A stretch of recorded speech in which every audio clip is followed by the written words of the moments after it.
Nasty here in the fast lane on 101 ESPN. It's a beautiful Wednesday afternoon. Jamie Rivers here driving the bus right now, joined by Tanner Hendrickson, who's hanging out for a little while, and BK, our guy Brandon Kiley, and Andrew Marsh on the dials. Boys, how we doing today? Oh, we're doing fantastic. I think the real question is, Jamie, how are you doing today, my friend? Yeah, it's been a calm, uneventful day here for me. Month. Typical T-bone 6 weeks. Wednesday. Yeah, no big deal.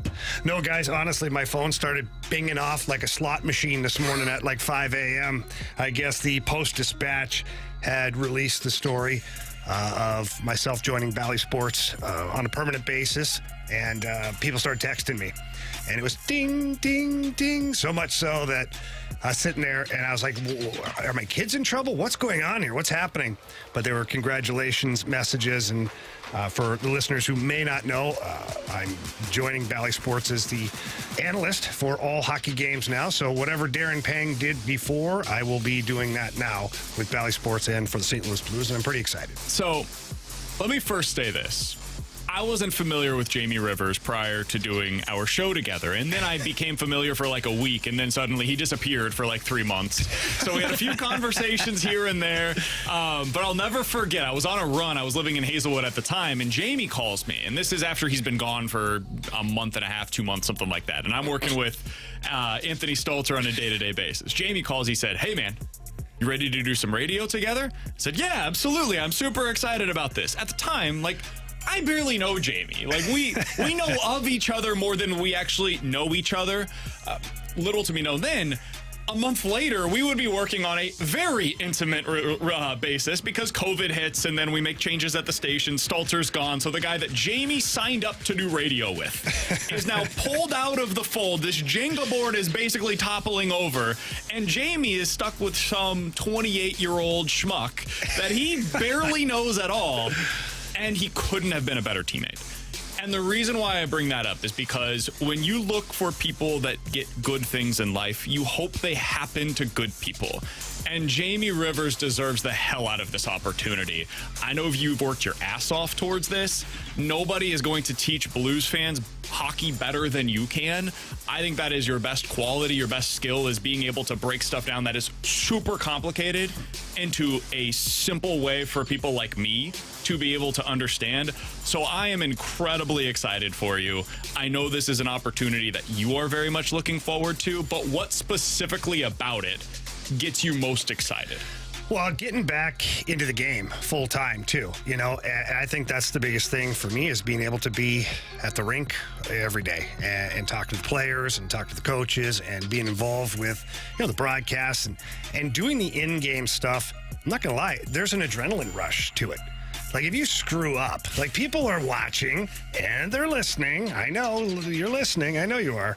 Then, it's a big mess up. So the adrenaline's always going about making sure that you're talking about the right things, that you're describing it the right way, and you got to do it in a hurry. So it's not like pre and post where you can put a whole segment aside. Well, let me talk about the power play. And you just break it down, and it's great. No pressure. If we go a little long, don't worry. We'll, take a little bit off the next segment. It's pre-produced, right? So you can have everything ready to go prior 100%. to. You got the clips you want to show. All of that stuff. And in game, though, when it's happening and John Kelly's doing the call, John Kelly gives you a little window. You'll pause, and you get a chance to say something, but you got to get in, make your point, and get out. And it's a rush, man. It is. The first couple of times you're a little uneasy. You're like, woof, that was close because John Kelly started talking again. I don't want to step on his toes. That guy will just have me banished from the rink here. But no, it's awesome. And John Kelly, for that matter, he's incredible. He was incredible to work with the last 2 years. I am really looking forward to, continuing to grow our working chemistry together. But he's such a pro, and he was always able to, give me some advice if I need it or critique. And I tell people all the time, look, I'm a hockey player at heart from the age of 3 years old. So criticism to me is just coaching. And that's all it is. Sure. You can criticize me, but then give me the solution. Tell me how to do it better. And to me, that's coaching. And I've always been a very coachable person. So I think with John Kelly being able to help me out, and honestly, I have to give mad props to Darren Pang as well. Panger has been phenomenal. Not only has he been phenomenal at his job, he's been here for 14 years, and he was with ESPN and the Coyotes before. Guy's a legend in the game. So, that goes without really being said. But he helped me out a ton, too. Had great advice, was very supportive, and he would watch the broadcast and come in and talk about the broadcast, and just so many little things that were very, very helpful to me. And for me, I'm not trying to replace Panger. Like, Panger's one of a kind. And so if you try to do that, you're literally driving the bus off the road right away. I am who I am. People will recognize who I am from the radio show here, from the podcast that we do, and from prior broadcasts that we've had. I'm a different person than Darren Pang, but I love to talk hockey. I'm passionate about hockey. I consider myself to have, good energy. So hopefully people enjoy it. I want to ask you this because I am curious. I don't think I've ever actually asked you this before. When did this become something that you aspired to do? At what point did you think to yourself, like, I could do maybe radio, maybe in-game analysis, Bally sports stuff, pre-post? When did that become something that in your mind it clicked for you, like, maybe I could be good at that? Well, it started a long time ago, probably about 10 years ago. Pat Paris was still here doing Blues broadcasts for Fox Sports Midwest. I got my first opportunity to get on TV, and I got the bug right away. I was like, this is pretty cool. It's pretty intense, but it's pretty cool. So I liked it, but there wasn't massive opportunity. They already had, Bernie was doing the pre and post for the most part. Panger, obviously, in-game. So there's very few opportunities that present themselves. Especially if you're not willing to move. 100%. And I really wasn't. I moved so much in my career that I was like, I'm not moving again. So I just sort of, subbed in whenever I could possibly be there for Fox Sports, which is now Bally's. And anytime they offered me something, I took it. And there's a funny story. You talk about working hard or you doing what you have to do to get the gig. There's one time where they asked me to do a game. It was a Saturday afternoon game. No, Saturday afternoon game. And Bernie, for whatever reason, couldn't do it. It was pre and post. Well, I was in Chicago coaching my boys' hockey team. And so, and I was told a long time ago, when they ask you to do something, you just say yes. Yeah. Figure it out later. And so I said yes. And then when we got the schedule for the tournament or whatever, I had a window there. And actually, one game I had my assistant coach the game. But I went to Chicago on Friday, played a game that night with my boys. Then break of dawn, got in my car and drove from Chicago to St. Louis, jumped on the air, did the whole game, and following the game, jumped back in my truck and drove back to Chicago to coach hockey the next morning. But, these are things that people don't know that you're doing. But I did it because I'm like, this is an opportunity for me to get on the air again and to continue to try and grow as a on-air personality for the television side. I honestly didn't know that if Panger would ever leave. Why would he? He's one of the best in the business, and this is a fantastic market. And I think that for Panger, being a former Chicago Blackhawk, I think that was appealing to him. And I think that, maybe flying out of Chicago all the time for his TNT gigs may have been a little bit easier for him and his family. I don't know this to be true because, I haven't really talked to Panger about that, although I did call him this morning and thanked him for everything that he has done for me. But then when the opportunity presented itself, I kind of knew that I wanted to do it. And as far as the radio thing, 2019 for me was a massive year because the Blues were not good. And at the time, Dunk was no longer here. So Anthony Stalter didn't have a partner. So they asked me to come in and kind of sub in Jeff Burton. My good buddy Jeff Burton talked to Haas Newport at the time and said, hey, Jamie Rivers in town, why don't you give him a shot on 101? And so we did that. I came in here and just started coming in. And then Anthony was like, just keep coming in. Just come in every day. And that's kind of what happened was I became the midday guy with Anthony. And then the Blues go on this historic run. And so Blues Mania has hit St. Louis, and I'm fortunate enough to be on the radio every day talking about hockey and giving my perspective and breakdowns and all that stuff. And by the way, all the meanwhile, you still have your 27 other gigs that you're trying to do, and this is a side gig where you're just like, I'll give up my time to come in and be a part of this show because it's something I enjoy. I think I might be good at it. Mm-hmm. That's something that you deserve a lot of props for as well, is because you saw an opportunity. You said, hey, let's see what is there. Let's see what's available to me here. Same thing that's happening with Bally. Yeah, and it was. And that year, that same year, Bally's, Fox Sports at the time, had come to me and asked if I would be willing to do all the playoff games. They're like, could be 4 games, could be 12 games, we don't know. But we're looking for you to come and do the pre and post and whatnot. And I said, yeah, of course. Jumped at the opportunity. Little did I know that the Blues were going to go on a Stanley Cup tear, take it to Game 7 and win the Stanley Cup. So doing the radio side by side with the TV that spring is what kind of got me where I am now. It gave me my opportunity to continue being in radio. And just to give people a heads up, if you're just tuning in and you're wondering, why are we talking about Jamie Rivers leaving radio? That is not what's happening. No. Jamie Rivers is going to be the new in-game analyst, the permanent in-game analyst. As Darren Pang left the broadcast after last season, he's going to Chicago. Jamie will now have that role with John Kelly day to day. He will also be doing the fast lane day to day. Is that my understanding? Is that correct? You're still planning to be around. You're not leaving us here at 101. You're not going into hiding for the next 6 months. You're still going to be around doing this on a day-to-day basis, right? Yeah, no, I'm not leaving the fast lane. So if you like that, great. If you're upset, I'm sorry. Now, Anthony and I will continue to do the fast lane, and I will be on as many days as I possibly can. There will be a couple of conflicts here and there where maybe it's a half a show or maybe it's a travel day and I'm on a plane and I can't be on the radio. But if the Blues aren't playing or I'm not on a plane, I will be on this show either in studio or via the access unit, to where technology is a wonderful thing. 314-399-9646 is the Air Comfort Service text line. We're already getting many of you that are texting in all of your congratulations to Jamie. He deserves each and every one of them. But the mic drop feature is also on the 101 ESPN app. If you have any advice for Jamie Rivers as he takes on this new opportunity on Bally Sports Midwest, I think that would be something that Jamie would certainly appreciate, because like he said, he's very coachable. So if you've got anything that you want to do when it comes to, or what you want to see for Jamie Rivers on Bally Sports Midwest, be sure to get those on the mic drop feature as well. And all seriousness, Jamie, man, we're unbelievably excited for you.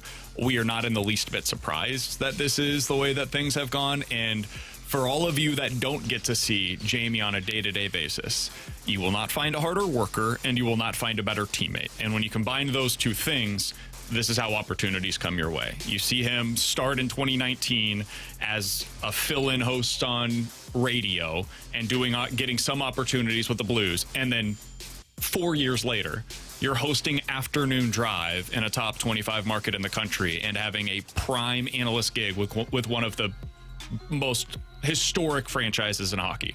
That's incredible, dude. It's impossible. It doesn't happen to anybody. So congratulations to you, and you deserve all of it. I appreciate it very much, man. Appreciate it so much. We're going to have a great show lying ahead of us. Speaking of great teammates, we got BT going to join us here for the next couple of segments. We're going to talk some Cardinals. We're going to talk a lot of baseball. We're going to talk some more hockey.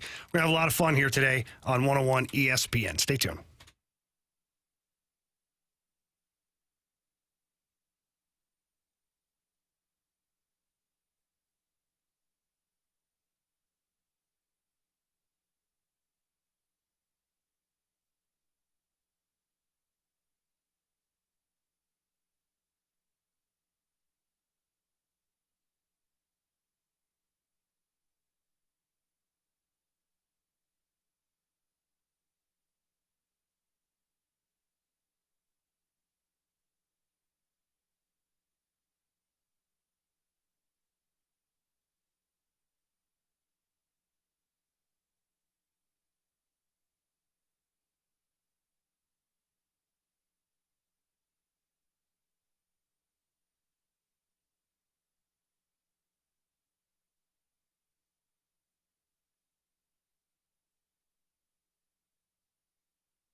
Dakota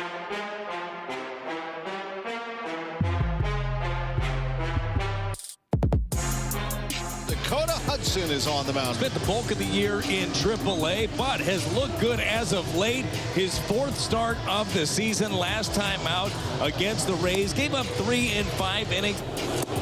And he got him. Hudson strikes out Diaz to start the second inning. The 1-2. He got him swinging. Dakota Hudson out number 2. The second punch out of the evening, and a huge run right there against the hot Zach Geloff. That tight slider again. 2-2. He got him that time. A strikeout, and the Cardinals, Hudson gets out of it. It's a Fast Lane here on 101 ESPN. It is 2:19. Your time check brought to you by Clarkson Jewelers. Voices there from Bally Sports Midwest, and our guy Brad Thompson, who joins us now via the celebrity line. BT, how we doing, bud? Hold on. Is that the voice of the Blues lead analyst on Bally Sports Midwest, Jamie Rivers? What's going on, dude? Congratulations. I'm so pumped up for you, brother. Oh, man, thank you so much. It's been a wild ride, buddy. It's been a wild ride. I remember talking to you down at Ballpark Village. We were in that closet we call a green room, and we just kind of talking about being former players and jumping on, and both of us trying to kind of carve our path in television and radio. And dude, here we are, 4 years later, and you're killing it every night with the Cardinals, and now I got an opportunity to put on some broadcasts for the Blues. So it's pretty amazing stuff. Dude, it's fantastic. And man, I love what you do, the way that you do it. You break stuff down better than anybody that I've seen break down the game of hockey. And look, you know this. I don't know the game that well. That sounds like it sometimes when I use some of that terminology. But you help me, and I know you're helping Blues fans every single night learn the game and know it more intimately than they did before. And a lot like your career, man. Grinded it out, right? Grind it out, do everything that you can, and you end up getting an opportunity like this. So I'm pumped up for you, and I can't wait for Blues season to get here so I can see more Jamie Rivers on the TV. Nah, buddy, I appreciate that very much. I'm speaking of pumped up, I'm a little pumped at the way Dakota Hudson has been pitching here recently. His last 3 outings have been very solid. Don't get me wrong. It's a bit of a roller coaster ride at times. You get a couple of guys in scoring position, then there's a walk, then there's this, then there's that. But he's been battling through those situations. He's putting together some pretty good games for the Cardinals. What have you been seeing from him? Yeah, no, I'm right there with you. Look, the thing with Dakota Hudson, we've seen it in the past. We've seen this guy win 16 games before. He had a 3.34 ERA in his rookie season. He's got really good stuff. The issue has been consistency for him, and more specifically, consistently throwing strikes. And that's something we saw more of, especially in the ball game last night against the A's. He threw more strikes. He was right around a 70% strike rate, which is way higher than he normally is. He limited the free passes. You look at the last 2 games for him against Tampa Bay and against Oakland, only 1 walk, Jamie, in each one of those games. Remember, this is the guy that in that rookie year that I was talking about led the league with 86 walks. That's the biggest key. When you watch him when he's on, you can see it. You see the difference. You see the fact that this is a guy that has a slider combo, a slider. He's got the good slider, the good sinker. He can do the fastball at the top of the zone. He's got a little bit of everything going on. So, I don't know if you heard music in the background. That was my iPad that I couldn't figure out how to stop playing. But apparently, I thought the circus was in town. Dude, I'm sitting here. I'm up in the front row just to give you a little paint the picture, right? I'm doing everything. I got all these headsets in front of me. I'm watching. I'm looking at Busch Stadium at the field. I'm touching every button except for my own iPad that is in front of me. Thank God the whole crew here at Bally helped me out and said I'm an idiot, and it's in front of me.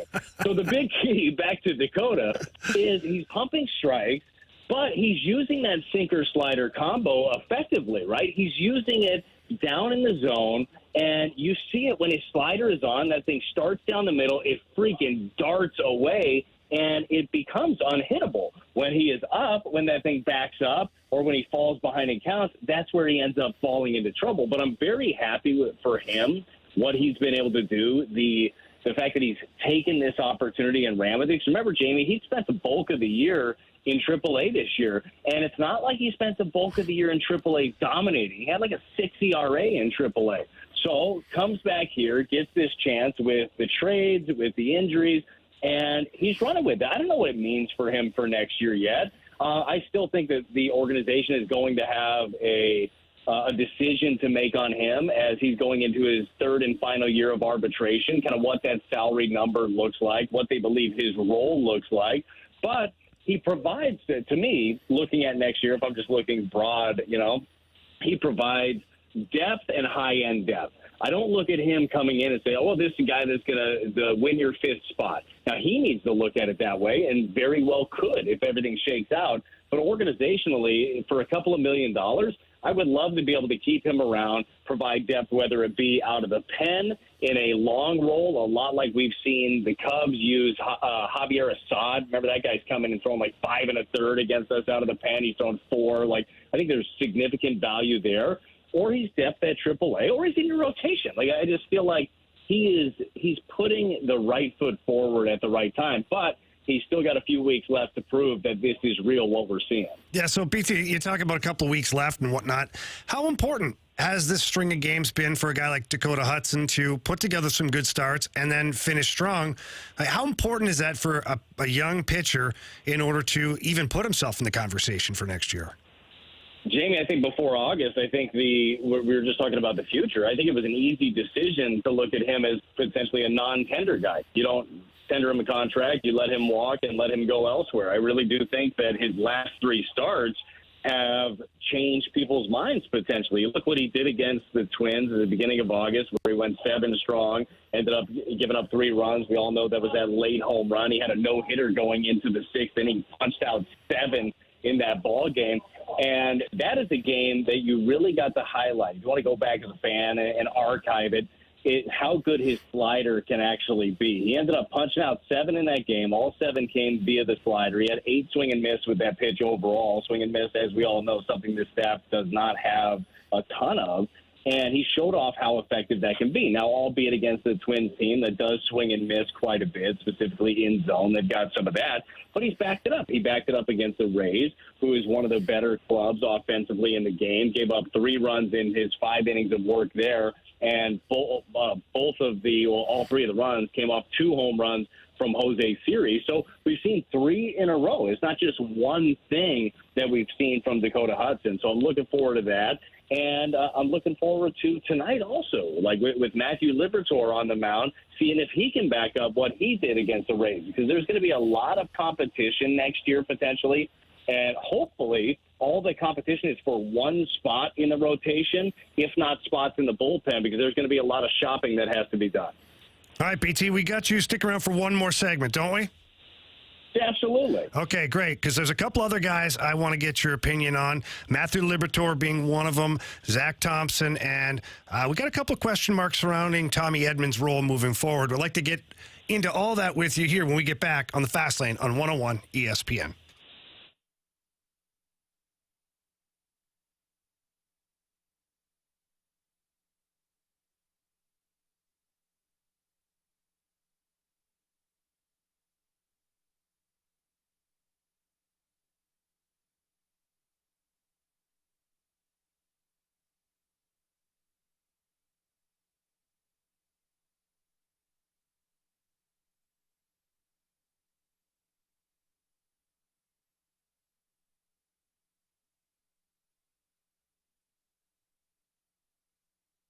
Fellas, listen up. Stop feeling tired. Stop feeling unmotivated. Stop feeling anxious, irritable. All that stuff could be signs of low testosterone. In fact, it probably is a sign of low testosterone. Get in and see my friends over at Mentality. They've got the West County location, the South County location.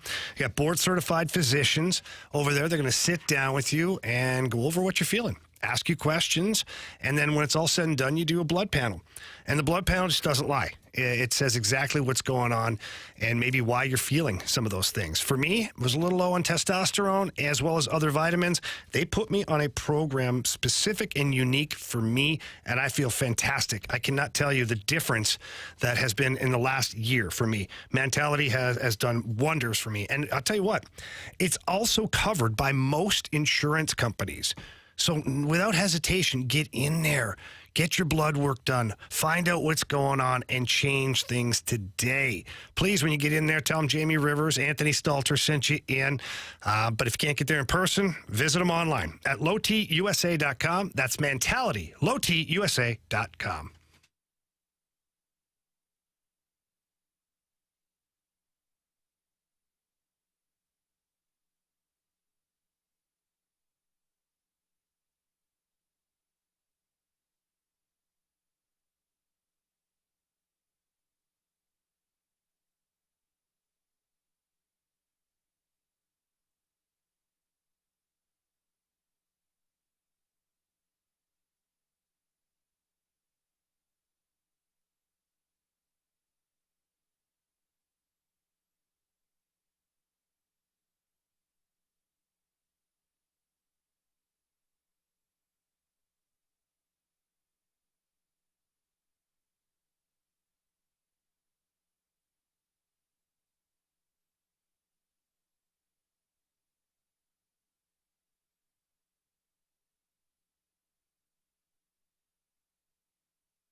ESPN Sports Center. I'm Andrew Marsh. It's time for a Sports Center update driven by Johnny Londoff Chevrolet and Johnny Londoff Autoplex. The Cards defeat the Athletics yesterday by a final score of 6-2. Dakota Hudson went 6 2/3, gave up 5 hits, 2 earned runs. He walked only 1 and struck out 3. The Cards are back in action tonight as Matthew Liberatore takes them out going up against Paul Blackburn. It's an early start, 5:45, first pitch. We'll continue our conversation with our guy, Brad Thompson. That's coming your way next right here in the Fast Lane. I'm Andrew Marsh, and the Sports Center update is driven by Johnny Londoff. Find new roads and shop 24/7 at londoff.com and londoffautoplex.com. Are you kidding me?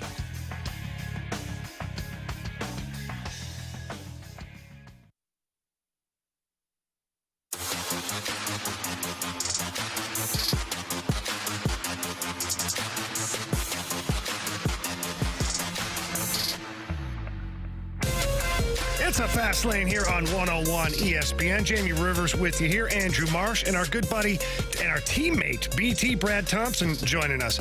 BT, we started talking last segment about Dakota Hudson and how he has played recently and what that could lead to next season. I had a couple other guys I wanted to run past you here because I find them pretty intriguing, specifically because they're pitchers. And the first one is Matthew Liberatore. I'm not going to lie. When I saw him starting against the Tampa Bay Rays, I thought, oh boy, this could be a tough one. It could be a Randy Arozarena highlight night, and it almost started out that way. But then it turned out to be the Matthew Liberatore story. What did you see in that start against the Rays that maybe you haven't seen from him recently? Well, about let's play a little game, first of all, with everybody listening right now. Whether you're driving along, you might be listening at work, you could be streaming, you could be watching on YouTube. And remember, nobody can see you, okay? So it's fine. Raise your hand really quick if you thought that was going to go downhill quickly and continue to pile on the narrative. Go ahead. Raise your hand if you thought that was the case. BT, I know you can't see me, but I have both hands up in the air right now. Jamie, I don't know if you can see me, but I can't tell you what I'm doing. But know this. I have a hand up because I kind of thought maybe that might happen, because that's how this season has happened. It's like everything's like, oh, well, here we go again, and here comes another exclamation point on the Randy Arozarena story. We so soon forget, and we try to remind ourselves that Libby is still 23 years old, and he can be dominant. And we saw flashes of that against the Rays. It was a career-best outing for him, obviously. 8 innings, didn't give up a run, only 2 hits, punched out 7, and really used the entire arsenal. You know what else was fun in that one, Jamie, is the fact that he had an uptick in velocity. He was up like a mile and a half an hour on a little bit of everything and really sustained it late. I also thought, kind of shifting a little bit, but I thought that he and Kiz worked really well together, and it will be Kisner behind the plate because he didn't have his good breaking ball early in that game against the Rays. They went away from it, then went back to it later as he got better feel for his pitches, showed off his changeup, which he doesn't throw that often. So he really showed a starter arsenal. He went 4-seam sinker, changeup, curveball, slider, and that's the order in which he threw the pitches, the most amount of times. And he had 15 swing and misses. Stop me if you ever heard me say, or anybody on the airwaves say, that this team doesn't have a lot of that. Libby showed that off. So the question is, can he do it again? Can he go out there with that same confidence and just rear back and fire it past an Oakland A's offense that is nowhere near the offense that the Rays is? Like, that's what we're going to see, and that's what the Cardinals want to see down the stretch from him, is overall consistency, and not unlike what we've seen or what we were just talking about with Dakota Hudson, but we've seen less of Libby. And you know the price that it cost to get him. You know the Arozarena deal, which was actually the Jose Martinez deal, which we hope is going to be the Matthew Liberatore deal. But they want to see more of him because right now the way they look at it, and you heard John Mozeliak talk about this the other day, that they are in the market for pitching, and they would like to acquire 3 starting pitchers. So to me, that sounds like there's going to be some real competition, whether it's at that back end of that rotation, or it's in the bullpen, or it ends up being depth at AAA, whatever it is. Like, he wants to be able to shine, and he's got the chance to do so. BT, watching Zach Thompson pitch the last couple of games, it's kind of puzzling to me, and I don't know why this happens, but, some of these guys go down to AAA, and they don't necessarily have the success you think they're going to have, and then they come up here, and it's like a completely different version of that player. And our guy Adam Wainwright, who was on the opening drive today, compared Zach Thompson to, a surefire Hall of Famer, in my opinion, compared him to Clayton Kershaw with the pitches that he has and the arsenal and kind of the way he's been going about it. No, he didn't say he's automatically going to be Clayton Kershaw. He just said he reminded him of Kershaw, lefty and all that stuff. What are you seeing from Zach Thompson, and why does that happen where things can change so quickly? He's got that Kershaw setup, too, with his glove. It's kind of funky right off the top. The big thing where you can really look at the Kershaw comp, if you want to, and again, not to totally comp him to a surefire Hall of Famer and one of the best ever spin it in Clayton Kershaw. But one of the things that Clayton Kershaw does more than pretty much any pitcher in baseball, and it might be more than any pitcher in baseball, is he really leans on his slider and throws it a ton to right-handers.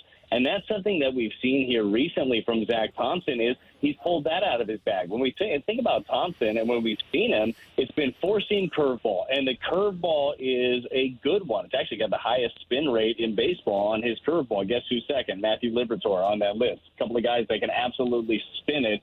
Framber Valdez ends up being third on that list. So you got some guys with dominant curveballs, but you have to have other pitches. You have to have things, especially if you're a left-hander, to keep right-handers honest. And being able to stick that four-seam in there is really a good pitch. But having something that continues to chase that right-hander off the plate, like a good hard slider like we've seen here recently from Zach Thompson, I think that really plays, and that is high praise. And it was Zach Thompson who came in after, we'll just call it the incident, last time when Waino had his rocky outing. He comes in and gives you 4 strong, and then he had 4 the time before, 4 innings, only 1 earned run, 2 hits against the Rockies, and what was a spot start, went deeper than everybody expected. And now with the unfortunate injury to Steven Matz, he gets the fortunate opportunity for him to show that he could start at the big league level. And it is funny, Jamie, to your earlier point, of guys that go down to the minor leagues, don't put up numbers that you expect, and come up to the big leagues and do have success. Because remember, when he got sent down, made the team, he was in the bullpen, got sent down, they wanted to lengthen him out, be a starter. Jamie, he walked 39 guys in like 34 innings. It did not look good. And you know this very well. Like, the mindset changes a little bit, doesn't it? You go down there and you might have the role that you want, but you're not in the place that you want. I think that might have happened to him a little bit, where maybe he didn't have that same conviction behind what he was doing at the minor league level that he would at the big league level. But he's getting the chance now, man. So when I'm watching these guys, I just love watching the opportunity. I want to ask you this, though, Jamie, because, I mean, you watch these games close, and you've been watching Libby's last couple of starts, certainly the last one against the Rays, the last couple of times out with Zach Thompson. Who are you more excited to watch when those two guys are out there? Like, do you lean one way or the other? Oh, I lean Thompson. I do. Nothing against Matthew Liberatore, because his last outing was fantastic, and I enjoyed every minute of it, mostly because it was surprising in a very good way. But when I'm watching Zach Thompson pitch recently, there's something about the look in his eye. Like, he's got an intensity to him. He just seems very sure of what he's able to do. And I find myself sitting there wanting to see more of it. So he's where I'm leaning right now. No, and I think that's a great one. And that intensity is definitely there. You can see it. And that's something that I want to continue to see more and more of out of Matthew Liberatore. You know, the funny thing is, when you look at those two guys, Thompson is almost, within about a week, 2 full years older than Matthew Liberatore. Had a solid college career, right, at Kentucky, ended up pitching 3 years there. So the time in the big leagues is very similar, but the time just actually on this earth and pitching and honing your craft a little bit different for Zach Thompson. So I think that they both have significant upside. And we all know this, too. There are only so many spots that are out there. And there could be a case in the future that maybe Zach Thompson or maybe Matthew Liberatore or maybe whoever, right, ends up being part of a deal to bring something else in, depending on how this shopping list goes for the Cardinals this offseason, which, by the way, is going to get expensive. Like, the kids need new bikes and cars and Xboxes. Like, there's a lot of stuff on the list. They've been very good this year. So mom and dad are going to have to pony up a little bit, but some of the other toys are going to have to go to new homes. So, like, I think that every time out there for all of these guys, when you talk about Dak, when you talk about Zach Thompson, you talk about Matthew Liberatore, all of these guys are fighting for roles this upcoming year with the Cardinals, but they're also pitching for every team that is out there. Until you have a long-term deal with the team that you're on, you are pitching for every team, and everybody is always watching. So it's a fantastic opportunity to go out there and show what you've got. BT, thanks, brother, for coming on today, sharing a couple of segments with us. You'll be on the call tonight at Bally Sports Midwest. What time's first pitch? We got an early one today, a random. It's like a fake getaway day. It was like trying to be nice to Oakland, but not really trying to be that nice. So 5:45 first pitch. That's when the beatdown begins. That's when we continue to write the story of the Matthew Liberatore deal instead of the Randy Arozarena trade, okay? I'm looking forward to it, buddy. Have a great call tonight. Again, that's Brad Thompson, Bally Sports Midwest, and our teammate here in the Fast Lane. Thanks a lot, BT. No problem, and Jamie. Congratulations again, man. I'm super pumped for you, proud of you, and I can't wait to watch you all hockey season long. You're going to kill it. All right, brother. I appreciate that very much. Again, have a great call, and everybody else sticking with us here. We're going to get talking about Tommy Edman, Mason Wynn, Lars Nootbaar, a whole bunch of guys, and we're going to be joined by Tanner Hendrickson for the rest of the show. That's here on 101 ESPN.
back to the Fast Lane here on 101 ESPN. Jamie Rivers, Andrew Marsh, and our guy, Tanner Hendrickson. T-Bone, how we doing, bud? I'm doing well. How are you guys doing today? We're good. Hey, man, honestly, thank you for sticking around. No problem. Appreciate it. Anytime I get to hang out with someone that's not BK or Alex, I jump at the chance. I actually totally understand what you're talking about. I hear you guys do the open of let's get nasty, and BK's just like, let's talk about the Cardinals. Yeah. Dude, I know they're sad, but come on. I feel bad, though, a little bit because, like, BK said some really nice things about me earlier. Yeah. So I feel like I have to wait 24 hours before I can carve him up again. At least he says nice things to you. You know, Yeah. see this squirt bottle right here?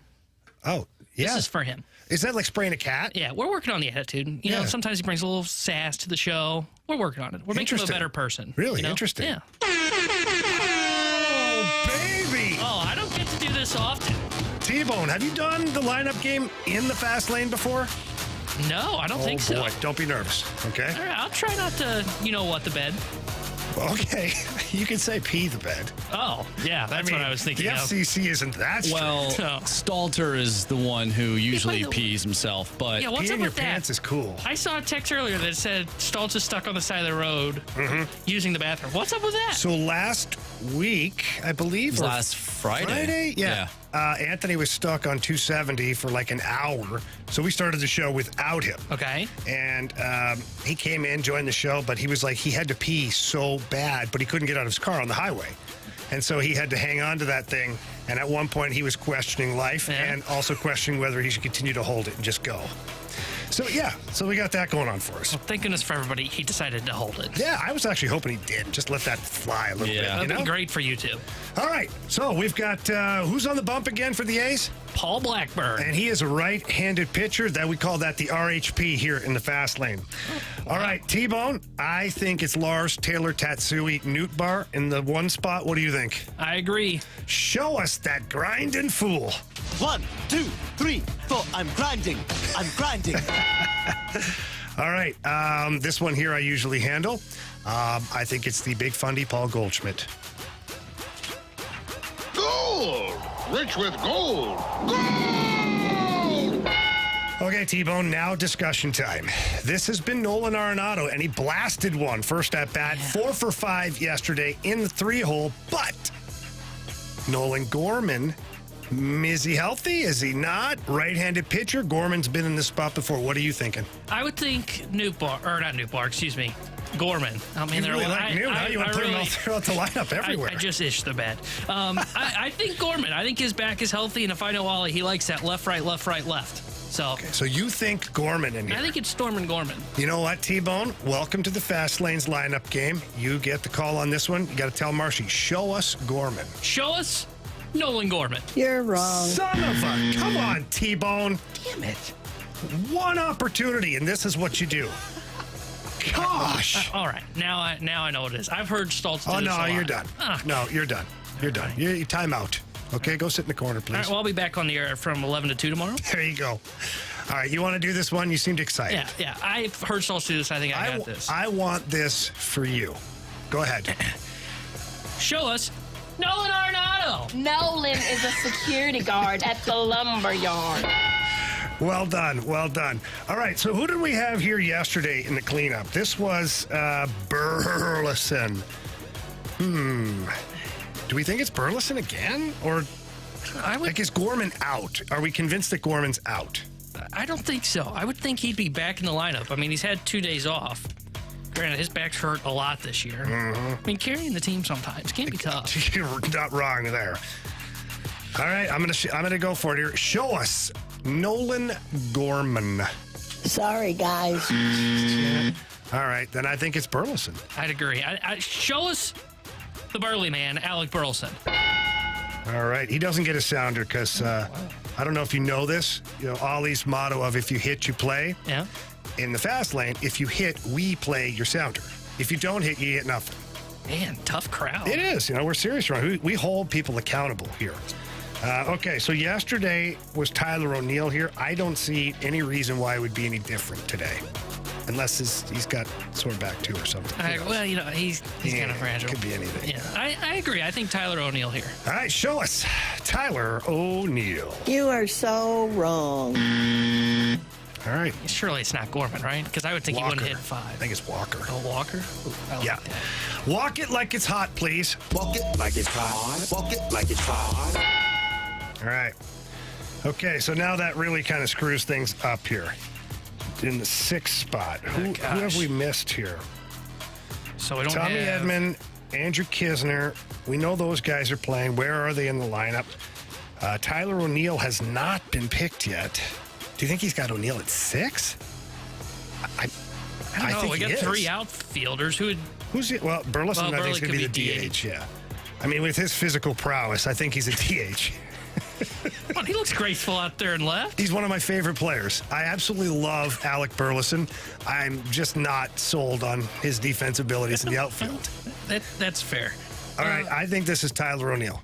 Show us. Yeah. Tyler O'Neill, please. No. Is this Gorman? Surely he's not hitting this low, right? He has. Go for it. Show us Nolan Gorman. Sorry, guys. Okay. Tanner, the wheels are falling off here. This is when Stalter and I say we're running downhill and we're about to trip and fall. I don't think it's Edman, because Edman wouldn't hit this high against a righty. Who the hell is hitting in the 6th spot? Is this El Capitan? Andrew Kisner? That dude's hitting for some pop now. Okay, we're missing an outfielder. Who's going to be in the outfield here? I think Burley's in the outfield, Okay, but then I don't know who the DH would be unless it's... Contreras? Maybe. But he wouldn't be hitting this low. Yeah, that's true, too. Yeah, Oof. All right. Unless...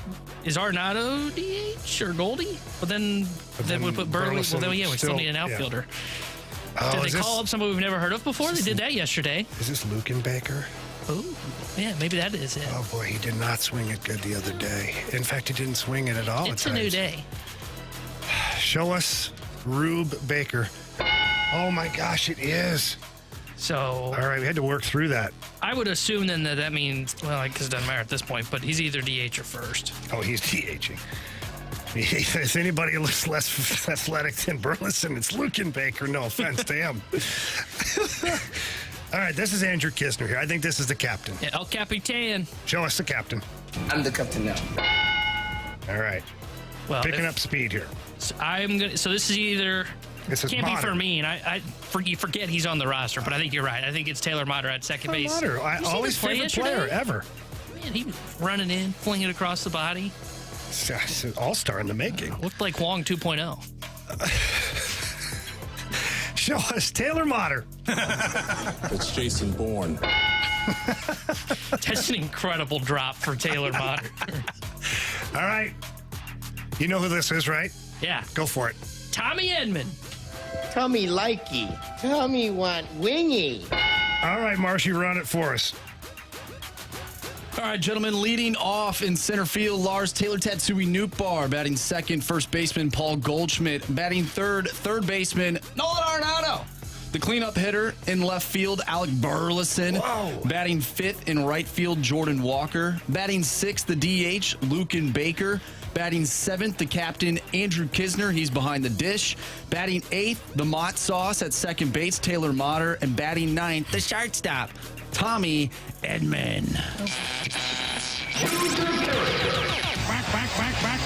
Back. They fair!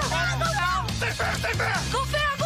I don't believe what I just saw! Home run. All right, we're going to run through this quickly here. Marshy, who's first? You're first. You hit on Nolan Arenado yesterday. All right. Nice. I got Alec Burleson today. I like the thinking. T-Bone, go next. You got it. This feels like... Oh, boy. I'm going to go with Paul Goldschmidt. This is a Goldie day. He's been heating up. Huh? He's been heating up. I was going to go Burleson because he wants a sounder, but you took it. All right, Marshy, who you got? Last time Matthew Liberatore was on the mound, Andrew Kisner helped him out. I went with Kiz yesterday, and I'm sticking with him tonight as well. All right, I've got Burley. Tanner's got Goldie. Marshy's got Kiz Daddy. This is the Fast Lane here on 101 ESPN. Coming up next, we got Tim Britton, who covers the New York Mets. We're going to talk to him about some baseball.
Fast Lane here on 101 ESPN. Welcome back here. Jamie Rivers, Tanner Hendrickson, Andrew Marsh.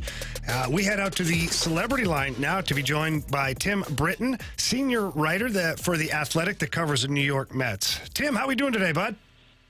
Pretty good. A little intimidated that you're calling me a celebrity, that you're putting me on the celebrity line. That's too much. Hey, listen, you come highly recommended. The celebrity line, quite honestly, might not be good enough for you, okay? I'll take it, but that's your decision. All right, so let's get into this a little bit here. Before we talk anything Cardinals related, I want to talk about the Mets. I'm so intrigued by what has happened this season. Obviously, with the owner, Steve Cohen, going out and just dropping money like nobody's business. Calling his shot, wanting a championship within the first 3 or 4 years, I believe is what he said. Maybe it's 5, I'm not sure. And then everything goes sideways. How did we get here, Tim? There's a lot of different things that have gotten to this point. It was a 3 to 5 year window, Cohen. So he said he'd be disappointed if they didn't win in the first 3 to 5 years. And this year he's actually said, even before the season went haywire, back in spring, he said, I kind of regret saying that. So he's realized it's harder to build something quickly in baseball than he envisioned going in. I think that's part of the problem here is that, he came in ahead of the 2021 season. He thought, that offseason that he was going to be able to hire whoever he wanted, really, as his president of baseball operations. That didn't work out. They've had a lot of flux in their front office over his 3 seasons. They've had essentially 4 different general managers in 3 years. Now with Billy Epler in that role, and they're still going to look for a president of baseball ops again this offseason. And then, the plan was kind of to do what the Dodgers did a decade ago and spend a lot early and then build your farm system as it comes along. The problem is their farm system was pretty behind what the Dodgers were at that point. They didn't have Clayton Kershaw as a young pitcher on their major league roster like LA did.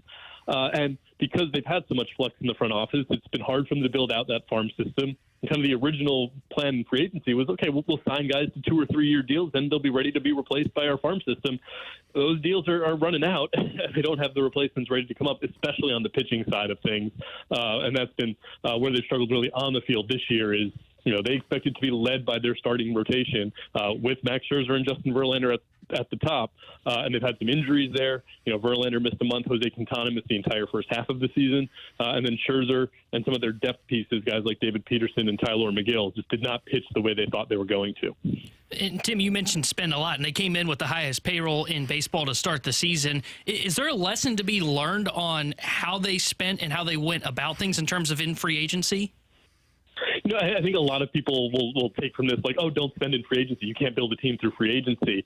I think one interesting thing is look at the ages of the guys the Mets were signing in free agency. It wasn't like they were signing, guys who were 28 or 29, guys who hit free agency for the first time. They were signing Verlander at 40, Scherzer at 38, Mark Canha, Eduardo Escobar, Starling Marte at 33 and 34.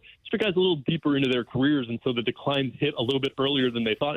These were shorter-term deals. It was 2 and 3 year deals for these guys, but you never know when that decline is going to start to hit. So I think, as they pivot towards the future here, and they've said after the trade deadline, they're looking more at 25 and 26 as their chance to really contend again in the National League. I think we'll see them in free agency maybe place more of an emphasis on youth. There's a couple starting pitchers this offseason who are in their mid to upper 20s instead of guys at 32 and 33 or 40 that I think they might focus on more than they did in the past. All right, so you mentioned 25, 26 the focus, but yet still looking at the free agent market this offseason and looking at pitching, which, coincidentally enough, what the St. Louis Cardinals really need here. How aggressive do you expect the New York Mets to be in pursuing those pitchers, and who do you think they might be targeting? Yeah, they've talked about that they're not going after necessarily. They're not going to be kind of star power that they had coming into this year. So that lends itself against the idea of a pursuit of Shohei Ohtani. There is still the thought that he is such a unicorn of a baseball player. Steve Cohen appreciates that, and that it could get to January and he says, what the hell? I'll pay him $600 million. He's got that potential in him. I think another guy from Japan, and Yoshinobu Yakamoto, is the other guy that they might be looking at. He's going to be 25 next year, and so if you say you want to compete in 25 and 26, signing a guy that young, having 2024 is kind of his platform, his year to get used to and acclimated to Major League Baseball the way Kodai Senga has for them this year. And then be in his prime still with the rest of your young core that you're expecting to come up, maybe he's the guy they focus on as kind of their big addition this offseason. Tim, when you look at how Steve Cohen has done business so far, he's been, we talked about already, uber aggressive on the open market, and, you can't tell him no to anything. And so I'm looking, moving ahead here into this year's free agency, and, maybe some of the free agents that look at what happened here in the last 2 years to where he went big, but it all kind of fell apart. Do you think that'll hurt the Mets in any capacity when they go looking for some of these high-end guys, just knowing that maybe the team from a baseball standpoint doesn't have their stuff together? I think that's a good question. I think that's something that might apply to, say, Ohtani, who has been, the Mets have been trying to be the Dodgers, the East Coast Dodgers, and they've looked a lot more like the East Coast Angels. So I don't know if Shohei Ohtani says that's the team I want to sign a long-term deal with. But, my colleague Will Salmon at The Athletic has done really good reporting on this, talking to agents about, how the Mets might be looked at this offseason. And most of them told him, money still talks. And if the Mets are willing to be the high bidder on a lot of guys, I think there are a lot of players who will happily take that money. And look at how they handled Scherzer and Verlander, kind of when things went south, when those guys did express maybe a desire to go elsewhere. They were accommodated. It's not like they were held hostage in New York beyond when they wanted to be here. So I think, the Mets don't look quite as fancy a destination as they had maybe last offseason, but I don't think they're sullied overall. One guy that I kind of look at here on the New York Mets and in the rotation, I think he's going to start in the series against the St. Louis Cardinals, is Jose Quintana. Is there any chance that we could see them look to potentially move him in the offseason? I know his name was kind of flirted around the trade deadline. Is there any chance they may look to move him in the offseason, even though they still need pitching? I thought the same thing that you did at the trade deadline, that maybe, Quintana had just come back from missing so much time that maybe a team would look at him and say, hey, he's fresh. We'd be willing to give up something pretty good for him. I think this offseason, the focus changes for the Mets. I think, that the signing of Quintana, that's a blueprint for what they might do for other pitchers this winter, is sign kind of veterans to that kind of 2-year deal, mid-range that they signed Quintana to. And so I think they'd probably hold on to him this winter just because of what they need to refill their rotation with Scherzer and Verlander gone. You're basically looking at a rotation that has Quintana, Senga, and then a lot of question marks. So my guess is they'd want to hold on to him. They've really liked what he's brought to their rotation. They kind of brought him in thinking he could be like Chris Bassett was for them last year, a guy who, maybe wasn't going to go out and throw 8 shutout innings consistently, but was going to go 6 pretty much every time out and was going to keep you in the game. And if you had a good offense, was going to win a lot more than he lost. And Quintana has provided that since he's been back. It's just the Mets haven't scored at all for him. Tim, great stuff, man. We really appreciate you joining us today. Again, that's Tim Britton from The Athletic, covers the New York Mets. You can catch him on Twitter at Tim Britton. He's got a lot of great stuff over there. Again, Tim, thank you so much for coming on today. So anytime. Thanks for having me. All right, thanks again. Again, that's Tim Britton.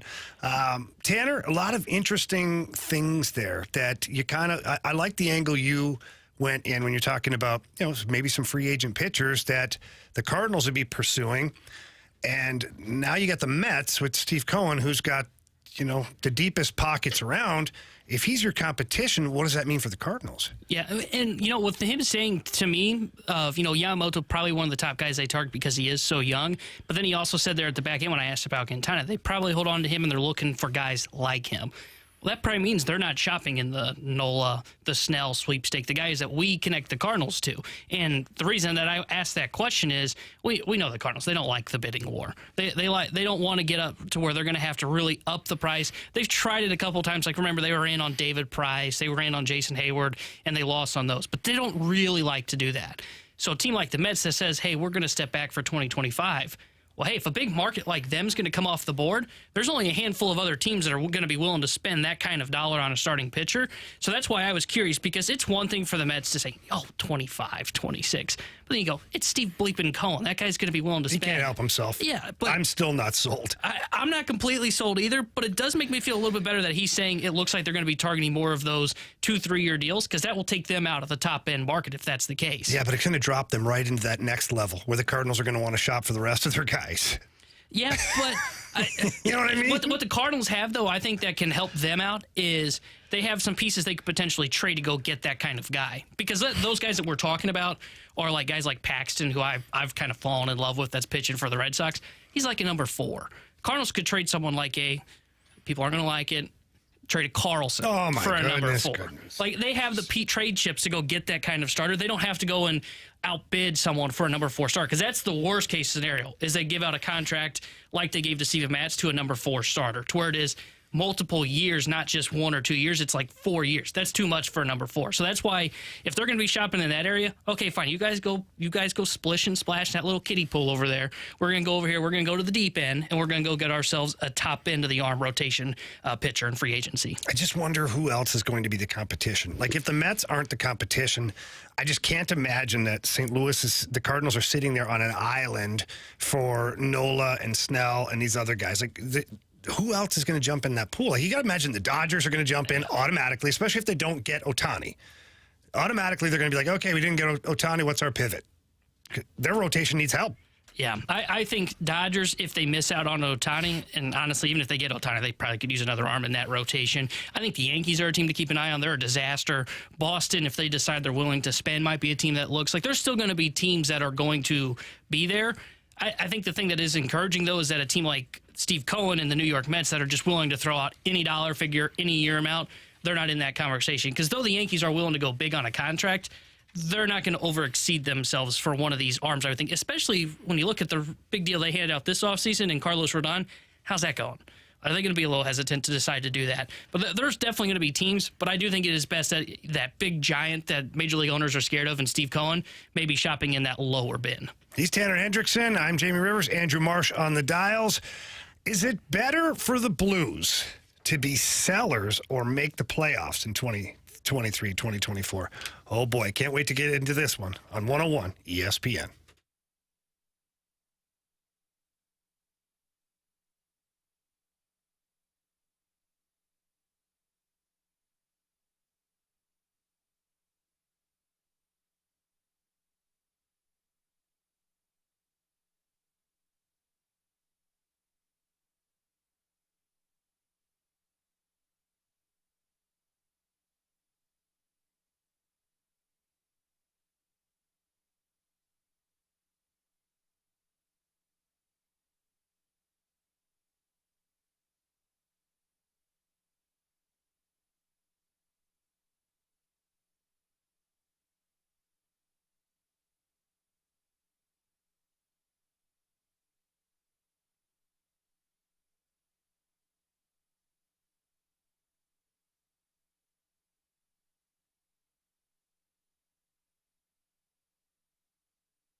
Welcome back here to the Fast Lane on 101 ESPN. And boy, oh boy, I could barely read the topic to this without getting a little bit frustrated with where it might be headed, but that's okay. Question is it better for the Blues to be sellers or make the playoffs in 23-24? Now, T-Bone, I know you brought this to the table. What are you talking about? Who the hell wants to lose? What's your angle on this? Nobody wants to lose. Uh-huh. But I'm looking at this at the perspective as if the Blues are going to be a playoff team this year, they're probably, a wild card, 7th, 8th team? Maybe you could make the argument if you think they're a top 3 team in the Central. I don't think that, so I'm operating under the assumption of a wild card team. The hell? I know. I've been deemed negative. You just have to get in to win, Tanner. I know. Come on. Did you get that from Mo? Yeah. Oh. What do you think taught it to him? Oh, well. Oh. There were having a couple Mo ties. We were. And couple the of Mo subject ties. was brought up. Couple of Mo fashions, you know? But so the reason I brought this up is it better for the Blues to be quote-unquote sellers at the deadline? Because they will have assets that will be kind of highly touted across the NHL if these guys play up to their capability. I'm thinking Jakub Vrana, Kapanen, maybe even, nobody wants to hear this, Oscar Sundqvist, Sammy Blais, guys on like 1-year deals. And is it a team to where like you look at it and they're like kind of on the fringe? Like remember going in the deadline this year, it was kind of, okay, they're kind of right there. They get hot, they can get in. And if they don't, you're going to hold on to assets and not be able to recoup a first-round pick for a O'Reilly or a Tarasenko. I think it's possible the Blues are kind of in the same spot this year around the deadline. Is they're kind of sitting there. Maybe they're in the playoff picture. Maybe they're just on the outside looking in. Is it better for them to kind of say, you know what, let's hold these chips we've got. We think we can get into the playoffs because you're right. You get in, anything can happen. Or is it better for them in their build, this retool that they're in, that if they're in that same position again, Army says, you know, we've got assets we've got to move on from, and Jakub Vrana and Kapanen. And I'm on the side of, I think they have the assets that if they're kind of that borderline team again, it is best for them to kind of sell those pieces. And again, I'm hoping they're not. I don't want to come on the show and be like, yeah, Blues not making the playoffs, kind of what I'm rooting for. No, I want them in the playoffs because playoff hockey's great, and not having them in the playoffs sucked this year. I was going to say, if that's the case, you should take that shirt off right now.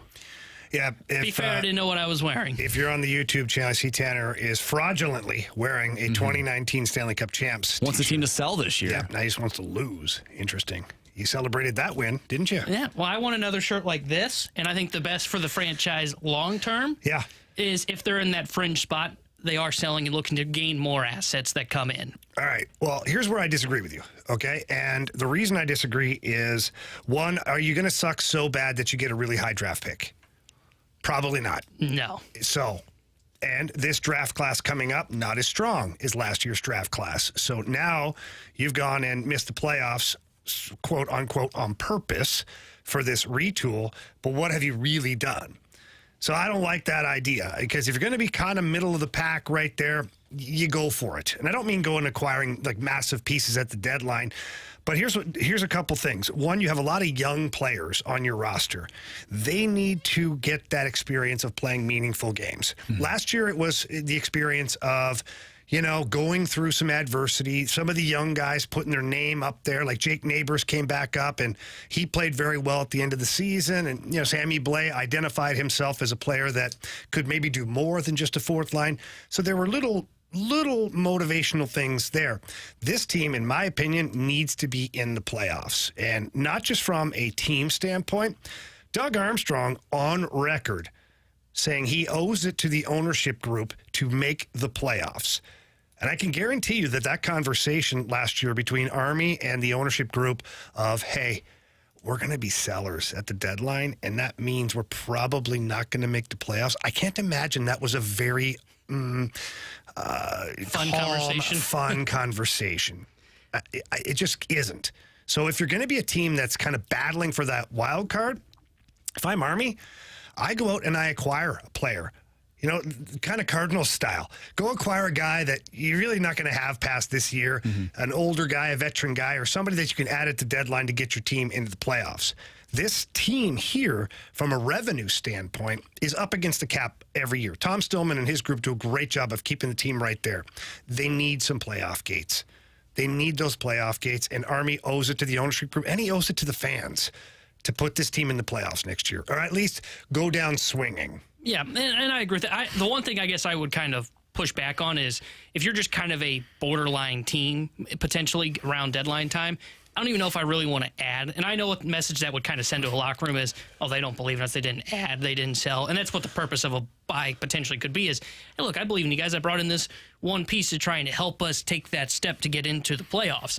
I just think where they're at right now is they're kind of stuck in the middle. And when I say stuck in the middle, I don't mean like their direction. They know what their direction is. And that's the great thing for the St. Louis Blues. Look at the prospects they've got coming up. Dvorsky drafted this year.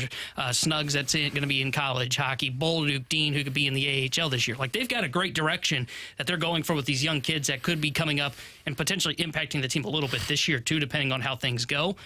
I just look at it to where like, okay, you're kind of stuck in the middle right now. If you're at that point, you could get another asset for a Vrana. You could get another asset for Kapanen. And I'm not necessarily saying you hold that asset because you mentioned a first-round pick and the draft's not as deep. I agree with that, and that's what you're not going to get that for those guys anyway. Mm-hmm. If Vrana becomes a pure goal scorer, then maybe. At that point, why would you not re-sign him? Why would you not extend him? Fair, because I've raised that question too. Is if he's a goal scorer, do you bring him back? And I think that's a conversation they have to have because you've also got Boots that'll be available for an extension next offseason. Cap is going up, but can you have a Vrana Kyrou on a roster and having success in those pure goal scorers? And I also would say like your hope would be Snugs can take that role. Snuggerud can take the Vrana role. So if you trade them, again, I said if you get like a first-round pick for him, I'm not saying you hold on to that first-round pick. I won't make that clear. I think that gives you more ammo for that following offseason. When the cap is going up, you can spend in free agency. Oh, hey, look, we've got a first-round pick that we can use to go trade for whatever piece we need. Maybe it's acquiring a defenseman. Maybe it's acquiring another forward to bring into our group. Like, I just think if they're kind of stuck in that middle ground, and I hear what you're saying about making the playoffs, making revenue, that is definitely something the Blues should be trying to do. I just look at it from a outsider's perspective, franchise perspective, long-term goal for the St. Louis Blues. If you're kind of 50-50 around deadline time and kind of borderline playoff team, I think if those guys are performing well, Vrana's performing well and could get a decent haul, Kapanen could bring in something, you could get a decent kind of haul like they did for Barbashev this past year with a Blais if he plays well or a Sundqvist if he gets back to healthy form. I think you just have to potentially pull the plug there and kind of sell on that just to gain those bigger assets in. Yeah, I don't think you're getting that kind of a haul no matter what those guys are doing next year, barring that Vrana is on a 40-goal clip, which I just don't see that happening.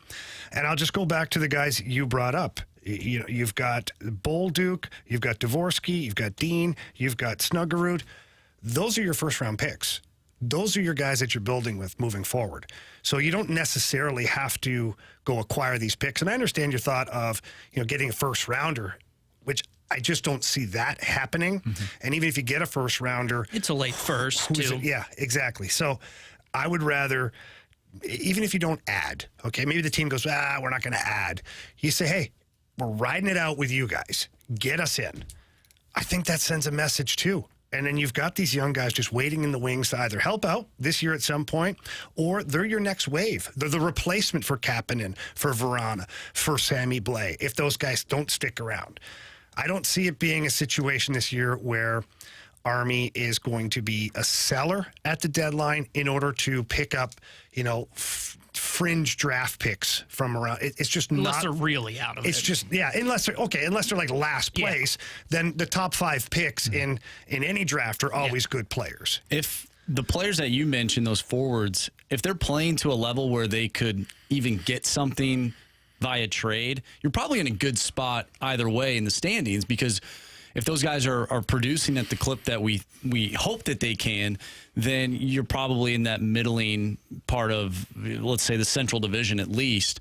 I think if you were to trade somebody, I would probably look towards the defensive group just to get rid of, they got, 9 guys right now? You're still up against it, though, with that, because you got the no-trade clauses. For sure. For all of those guys, including Scandella, who's got a modified. 7-team, right? Yeah, 7-team, no trade. But I'm wondering if, like, a guy like Scandella or Nick Leddy, if they were to be, hey, put in a situation where Armstrong says, hey, we can trade you to this team. This team has a really good chance at winning a cup. They just need some defensive depth. Would you be willing to part ways with us to go play with them? Maybe they say yes, and then that way you can get rid of some players off the books on the defensive side. But from an offensive side, I don't know if that's the right move. Yeah, it's going to be interesting to see. I really don't think the Blues are going to be in a position this year to where it's sell off, or it's like, let's wait till next year. I think this team is going to be way more competitive than people give it credit for. I do think it's going to be a playoff team. Whether it's a limping in wild card team or not, doesn't matter to me. I think that you have to get yourself back into playoffs. And this is all going to depend on the defensive core playing to their potential. Yeah. They all have the ability. I said it 2 days ago. I said this defensive core has played well before. It's in there. If they repeat that, this team will be a playoff team, and all of this stuff, in a good way, will be a moot point. Yeah, and I can see the path to the playoffs for the Blues. I know I'm coming off in this segment as, man, this guy must think I really they're don't never like be your close. attitude. My gosh. I guess the squirt bottle could be for me from our show, too. We might have Let me to. get that real quick. I need to refill it. It's kind of low, too. Yeah, well, we got to use it on BK a BK lot. takes Have a you been beating. squirting him a lot? That's a good idea to squirt water around the electrical equipment, guys. I I'm squirted sure it Mike to the Ryder left. loves that. Well, we don't have the brains on the just midday water. show to not come up with that. But I do see the path for them to get to the playoffs. It's just like there's so many like different X factors that's going to get them there. Does Kyrou take the next step on his defensive game? Because to your point, the defense, can they play better? I think they can, but they also need help from the forward group too, as much as we blamed the defense alone last year. What's Vrana look like? Because he's going to be a guy that could be on that top, or will be on that top power play unit, and the power play was bad last year. What's the PK look like this coming season? Because that was bad last year. They've got guys that they've brought in to where I can say, okay, I can see where this team gets into the playoffs, but I can also see where this just kind of goes kind of south, and they're kind of stuck in the spot that they were last year, right around the trade deadline. Well, contrary to Tanner, I believe in St. Louis Blues, and I'm sure you do too out there listening. All right, the text line is 314-399-9646. Got a little segment called Are You Sold? Text that into us or get in the YouTube chat room and give us an Are You Sold, and we'll break that down next year in the Fast Lane on 101 ESPN.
101 ESPN Sports Center.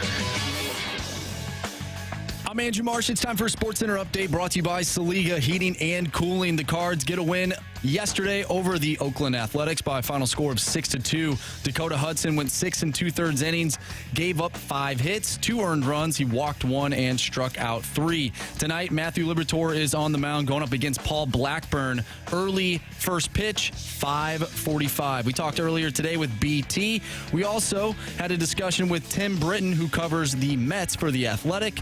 If you missed any of that, make sure you go to 101ESPN.com or check out the 101 mobile app. You can find the full podcast there, as well as all of our interviews. That's all brought to you by Dobbs Tire and Auto Centers. We have Are You Sold coming up next right here in the Fast Lane. I'm Andrew Marsh, and the Sports Center update is brought to you by Saliga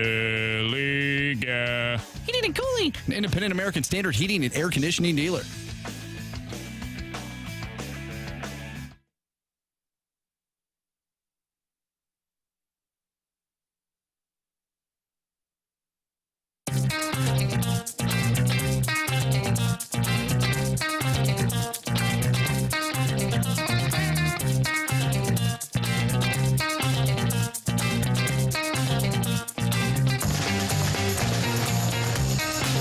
Fast Lane here on 101 ESPN. Jamie Rivers, Tanner Hendrickson, Andrew Marsh. We are going to head into Are You Sold? And the way this works is, guys, in case you don't know or listeners don't know, we'll literally just start with Are You Sold on? Boom. And we'll have a topic and we'll go from there. And if you got one for us, again, the Air Comfort Service text line is 314-399-9646. Or you can jump into the YouTube group chat and hit us up there. And Marshy's going to be handpicking a couple here while we get started. So, T-Bone, this one is, it's kind of the topic of the day so far. I've heard a lot of discussion on the opening drive. I heard you guys talk about it. Heck, the balloon party had a little talk about it as well. We were just talking about it earlier. All right. Are you sold on Dakota Hudson being part of the rotation in 2024? Well, that's not reassuring. My goodness. The long pause, really, T-Bone? No. I'm not sold on him going into the year like in pen in the rotation. And what I mean by that is they should add 3 starters, 3 major league caliber starters this offseason. And Hudson comes into spring training stretched out as a starter, and he's in competition to be that 6th guy or the long reliever. And then when a injury occurs, which we know will happen, then he slides into the rotation. I'm sold on him being a part of the Cardinals next year. I'm not sold on him being a guy that you go, let's put him in pen as our number 5, because you should be looking to add 3 major league starters this offseason is what I would say. I couldn't agree more. Now, he's put together, 3 solid starts in a row now? Yeah. One of them kind of doesn't count. It's kind of Oakland. No, it counts. Come on, it's still Major League Baseball-ish. Sure? Yeah. Ish. I like what he's done recently, and I guess time will tell how he finishes out the season. The one thing I'll say about Dakota Hudson is he's put himself at least in the conversation. Yeah. You know, our guy BT was on earlier today, and he said, look, this is a guy that potentially you could have just walked on, non-tendered him in the offseason, no arbitration, and he goes and signs with another team. At least now, Dakota Hudson has you thinking about him competing for a rotation spot. Does he win one? That's on him. Yeah. That's on him, and it's on the other guys, too. If other guys don't pitch well, he's put in that spot, or if there's injuries, whatnot. One thing I will say is that at least now I'm not terrified of him being out there on the bump. Because for the first half of this season, I was like, oh my. I'm still a little scared. Then he was down in Memphis, and I was like, oh my. So at least now I feel like, if nothing else, he'll compete up there. Yeah. All right, are you sold on Sammy Blais producing at the clip he did after the trade deadline for a full season? I am sold. I think you wanted to trade him. You traded him. The Blues aren't making the playoffs. Just think here. Flip flop. Imagine the return. Oh my gosh! It reminds me of like the barbership return. He won't score for them. He only wants to score for this team. Has your soul always just been black? Yeah. Wow. Yeah. It's been a Debbie Downer since birth, you know? Yeah. Wow. Well, that's sad. But I am sold on him being able to get, I don't know if it'll be like what the on pace was, if you look at what it was in after the trade deadline when he was acquired. But I'm sold that he can be a contributing player for the St. Louis Blues and be rotating probably between the third and fourth line. Like, he was really impressive. He reminds me of the classic player that they leave and you look at it, whether it be injuries or whatnot, it's just, man, I don't understand why it didn't work. And then he goes back to where he was originally playing and had all his success, and for whatever reason, it just clicks in that spot. Like, Luis Garcia was the perfect example for me. Like, for whatever reason, it worked here in St. Louis, and it just hasn't worked elsewhere. For him in San Diego, he's just been blah. Before that, he was blah. Comes to St. Louis, for whatever reason, it works. Sammy Blais, for whatever reason, St. Louis Blues are his perfect home. So yeah, I'm sold. I think he'll be the guy we saw. Yeah, I don't think he'll produce at the same clip because that was pretty wild. Yeah. I think that what's going to happen here is you've got a guy that potentially could be a 10 to 15 goal scorer for your team. I don't think he's going to be at the clip of 20, 25 goals. I think that here's what you have to remember is that he got ice time that he probably won't get this year. He got opportunity that may or may not be there. Now, of course, all this is depending on how he plays, how he shows up at training camp. Is he in great shape? Is he ready to go? Is it the same version that we saw at the World Championships and the end of the season for the Blues? If so, Craig Berube will absolutely give him an opportunity to earn a spot in, maybe not the top 6, but the top 9. He maybe get a power play on the second unit, something like that. If that's the case, then Sammy Blais will have the opportunity to produce. I just don't think that the clip that he produced at is doable again for Sammy Blais, at least not next year, but it doesn't mean he can't have a good season. Marshy, what do you think? I think he can do it. I really liked what I saw. You mentioned him at Worlds at the end of the year and into the summer. I think that every year under Craig Berube, I think he feels more and more comfortable as the type of player that Craig Berube wants him to be, and I think he really excels at being that type of player. I'm not sure if he really, one, he didn't really have the opportunity in New York just because he was injured for pretty much his entire time being there, but I feel like he feels comfortable being here. You heard that when he came back in some of his interviews, and when a player is comfortable, I would imagine their game steps up to another level when they feel like they're in a spot where they, like I said, just they feel comfortable playing in a certain type of system. I think this is the system that is great for Sammy Blais. All right, we asked you to participate on the Air Comfort Service text line or on the YouTube group chat. Marshy, you got a couple for us? Yeah, here's a quick one from the 636. Are you sold that Tanner hates the Blues? I am. Ha.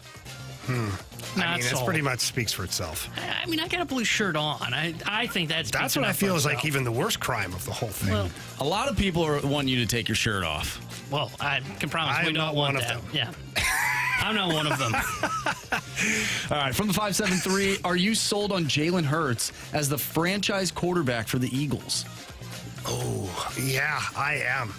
I really am. I was a doubter a couple of seasons ago when he got thrust into that spot. I was like, man, I just don't know. And it wasn't based on anything that I had personally seen. I was kind of watching and listening to all the experts, and they had question marks about Jalen Hurts. So now you fast forward to where he had, an MVP-esque season last year, and then he takes his team to the Super Bowl. I don't see any reason why he isn't. Yeah, I'm with you. I'm sold. I can't find a reason not to, because he gets better every year, and he can use his legs. He does a great job. My biggest my biggest concern when he came out of college was, does he have the arm to be a quarterback? Because we know he can run. I mean, I've seen him do the squats. I'm jealous. But I didn't know if he had the arm that would translate to the NFL. And as we saw, you give him weapons like he has in Philadelphia, yeah, he can be a franchise quarterback. So, yeah, I'm absolutely sold.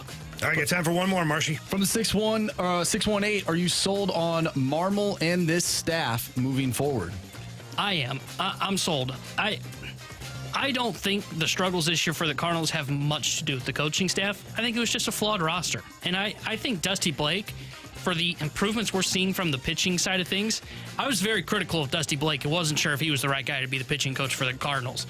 But then look at the improvement from Steven Matz from his early season struggles. Look at the improvement from Jordan Hicks and how they're able to get a decent haul for him at the trade deadline. I thought they were DFAing him after the first month of the season. And now you look at Matthew Liberatore. We'll see what he looks like tonight against the Oakland A's. He unlocked something against the Tampa Bay Rays, which is a very good offense. Look at Dakota Hudson, what he's done. So I'm sold on them. There's nothing to complain about the offense. I think turned Ward's done a great job there. And though I've had some question marks of what they've done, and I just saw Lisa text, what about the defense? Well, Ollie was a part of the coaching staff with Mike Schilt when things got fixed. So I think he sees what's went wrong. I think he'll work on fixing that in spring training. I'm sold on this coaching staff. I think it was just a flawed roster. Yeah, I'm sold on it as well. I think that, if nothing else, I'd like the front office to let them do their job.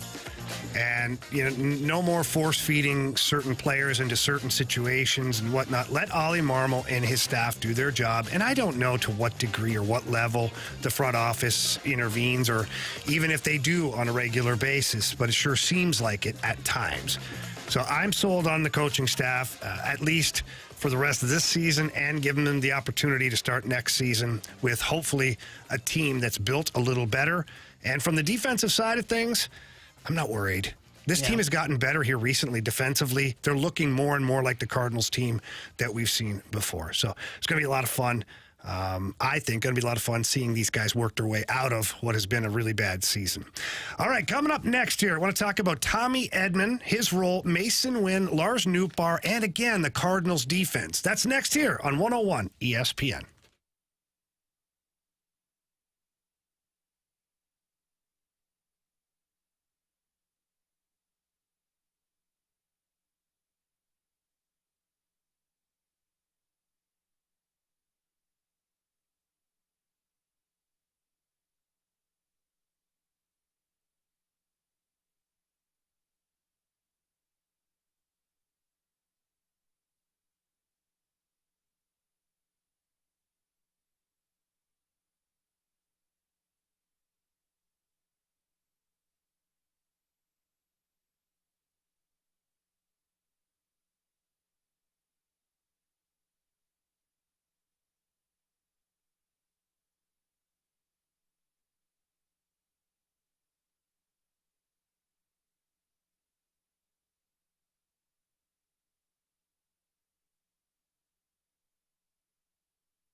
Are you looking for replacement windows? If you are, please call my friends over at Window World.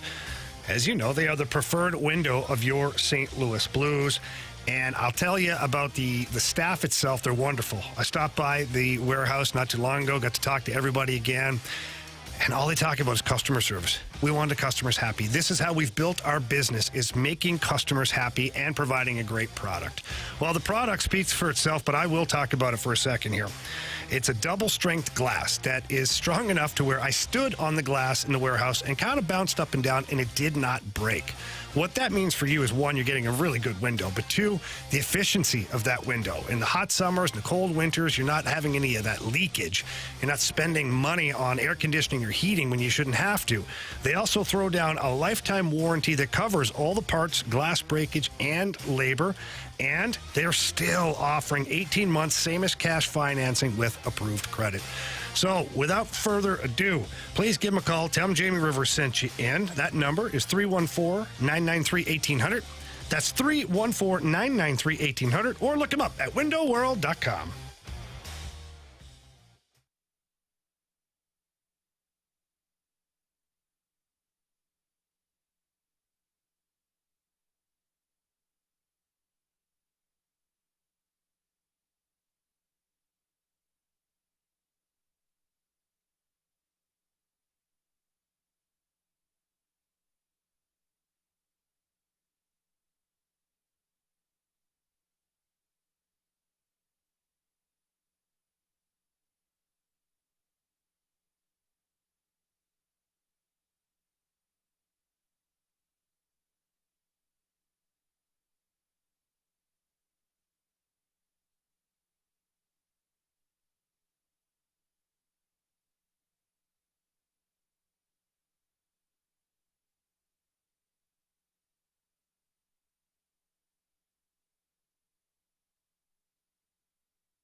6-2 Cardinals. It's a fast lane here on 101 ESPN. 350, your time check brought to you by Clarkson Jeweler, an official provider of Rolex jewelry. T-Bone, there's a couple of players that are interesting on this Cardinals roster, and one of them that we're going to start with is Tommy Edman.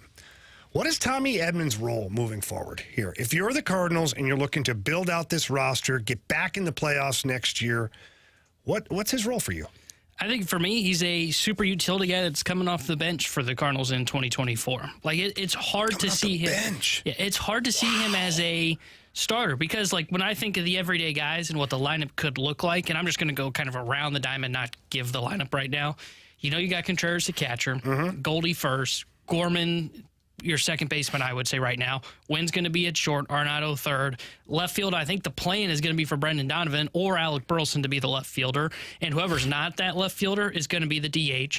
And then you've got Nootbaar in center, and you're going to have Walker in right. And when I list off all those players, the one thing that Tommy Edman is good at offensively, he crushes left-handed pitching. And I know he had a home run yesterday against a righty, but he's better from the right side of the plate. Very good against left-handed pitching. But who would he platoon with on everybody that I just said? Because Nootbaar starts against lefties. Gorman starts against lefties. You're going to start Donovan against a lefty. Maybe you could come up with the art. Maybe you can say, like, okay, maybe you take Burleson out of that lineup wherever he's at, and you can either DH Edman or find a spot for him defensively to play. So maybe he can be kind of a platoon bat. But I think for this Cardinals team, and again, there's nothing wrong with this because Tommy Edman is a good baseball player. I think he's on the bench as kind of a super utility guy for the St. Louis Cardinals going into the 2024 season. I disagree in a big way. I don't know why you wouldn't have this guy solidified in one position. And the reason I say that is he's a Gold Glove second baseman. He's a Gold Glove nominee at shortstop. And I would argue that if he played center field full time, he'd be a Gold Glove consideration, if nothing else. Why the hell would you have that on your bench? I think for me, and again, maybe it's not so much on the bench, I could hear the argument to platoon him. He doesn't hit right-handed pitching well, and that's my concern. And maybe I think this is where I think I could hear the argument for it, but I'm a guy that just loves offense. So, like, I think this team will be good enough defensively, and if you add swing and miss, it takes away less of the importance on the defense. You still need it, but it's not as important as, like, when you have a rotation that pitches to contact, like the Cardinals found out this year. I look at it and I say, okay, if he can't hit right-handed pitching, do I want to throw him into my lineup? I can understand, like, what if you DH Gorman and you can then put Edman at second base? Edman's a better second baseman defensively, but Gorman's good enough to where I can feel fine with him at second base. Yeah. And he's got a cannon of an arm to help turn double plays. And then you keep Burleson in the lineup as well, who hits right-handed pitching. So what are you doing with Donovan? I think he's the left fielder going into next year. So you got Donovan as an everyday guy, but not Edman. They're basically the same freaking player. I think Donovan's a better offensive player. I mean, he gets on base, he hits for average. He's added pop to his game, which we saw this year. Yeah. I don't remember what he finished at when he had his surgery, but I think he was close to or on pace for like 15 home runs this year, or more than that. He was at 11, so he's probably going to be close to 20. And Tommy Edman has struggled against right-handed pitching. That's been the theme of his career, has struggled against righties.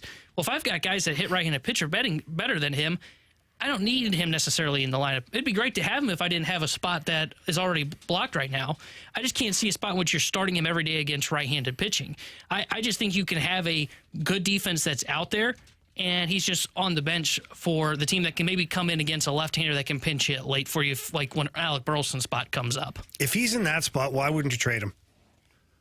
Well, that's the interesting question because, like, we asked this today on BK. Because if you got Mason Wynn playing shortstop on a regular basis, and that's what I'm assuming that you've got in your lineup moving forward for next year. Yes. I'm assuming that. If you got Mason Wynn at shortstop, you got Gorman at second, you got Donovan in left field, and you're just going to have Tommy Edman being a platoon bat off the bench or a super utility guy, why wouldn't you move him? I think he still has a ton of value here in St. Louis, and I'm not sure he's worth what you might get for him if you trade him. Because I don't really know what you would get for him. He's got only 2 more years left to control. He's going into arbitration this year. Probably going to make, I think we figured today, around like $7 to $8 million. But he's kind of insurance for Mason Wynn. Because, yeah, I can write Mason Wynn in pen right now as, hey, he's going to be the starting shortstop for the Cardinals. I think that's the plan. I think that's the plan because they're going to probably call him up here in the next week or two. Yeah. And I like that because then he's going to see how does Major League Baseball expose me because there's going to be holes in his swing he didn't know about because, let's just be honest, AAA pitchers can't take advantage of that. He's going to have a full offseason to prepare for it. And then you come into the year and you go, okay, you're an everyday guy for us. Let's see what happens. And if it goes poorly, you can send him back down to work on stuff. And then you have Tommy Edman on the roster that can then plug and play at shortstop for you. That's why, like, to your question, and I think it's a fair question of, well, then why not just trade Tommy Edman? Because who else is kind of that guy? If Newbar goes down, for example, who's playing center field? Tommy Edman's probably playing center field. If Mason Wynn goes down or is struggling, who plays shortstop? Oh, I've got Tommy Edman that can take that spot. I would argue that Brendan Donovan is almost the same player. And I just don't know. I don't know if on my roster I've got two of those guys. I don't know if I've got two super utility players. I think that's fair, but I don't think you can go bad with having super utility players. Why? Because they can play wherever. Because that's part of the problem this year. Is you got infielders playing outfield, outfielders all over the place. You've got too many outfielders. You've got too many middle infielders. I think it's part of the problem this year that you don't have guys that are identified in certain positions. It's kind of just been a throw it all in the blender. See, I don't think that's been a problem for I think that's part of the defensive issue. I think there's guys that are playing positions that they're not regularly playing, but they're good at, then mistakes happen. Or would you say are the biggest issues defensively for the Cardinals? Because I've got the outfield. For one, automatically. You look at Jordan Walker, you look at Alec Burleson, you look at some of the combinations we've had in the outfield, it's just not there. I think, to your point, I think you're right on the outfield. I think the outfield's been an issue, but I think the biggest issue in the outfield has been Jordan Walker. And why is that? That is because he is playing out of position, but he's learning outfield. In fact, if we're going to crush the Cardinals on Jordan Walker's, they didn't start developing him as an outfielder sooner. They waited too long. But I think he's going to be better, and I think you're seeing signs of Walker getting better in right field. Newbar's a good center fielder, and then left field, it's become kind of revolving door out there. It's become kind of solidified with O'Neal, who provides Gold Glove defense, you're not going to have him next year. Yeah, I don't believe so. But I think you can have Donovan. Like, did you think Donovan was a good outfielder when he was out there? Fine. Yeah. Then I think you're okay with having him in left field. And then the infield, I don't think there's really been a moving door. I mean, you know what your corners are. You're going to know that Mason Wynn's going to be a really good defensive shortstop. I mean, he told us today on BK and Fario, hey, if I get the ball and I look up and the guy's not at first, he's out. Oh, yes, please. And then Gorman, I think, say, good second baseman. You saw him improve this year. And then you've got the biggest question mark, I think, still would be Wilson Contreras. And when I mean question mark, I mean, can you just improve him, like, slightly defensively? Mm-hmm. Like, I think, as we've seen recently, the defense has been shored up. And I think that's what it's going to look like going into next year. And that's why I don't have as many question marks about it. And that's why I would push back on, well, you got guys playing out of position. Really, the only guy playing out of position is Walker in right field. And then if we're going to call Brendan Donovan a super utility player, doesn't really have a position. He can play left field. He can play second base. And he's good at all of them. So he's not really out of position. He just can play multiple positions at the major league level. Yeah, we'll agree to disagree on this one, T-Bone. Either way, it's going to be interesting to see how the Cardinals approach the offseason in many ways. One, attacking the pitching position and kind of cleaning up the rest of the roster. I guess we'll find out. All right, we'll also find out who we've got next here in the Gauntlet. We need a contestant, and the Air Comfort Service text line is 314-399-9646. The Gauntlet up next here on 101 ESPN.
4 categories, 1 challenger.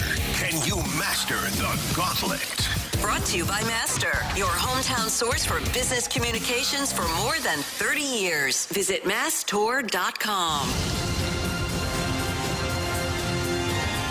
402 here in the fast lane at 101 ESPN. Your time check brought to you by Clarkson Jewelers, an official provider of Rolex jewelry.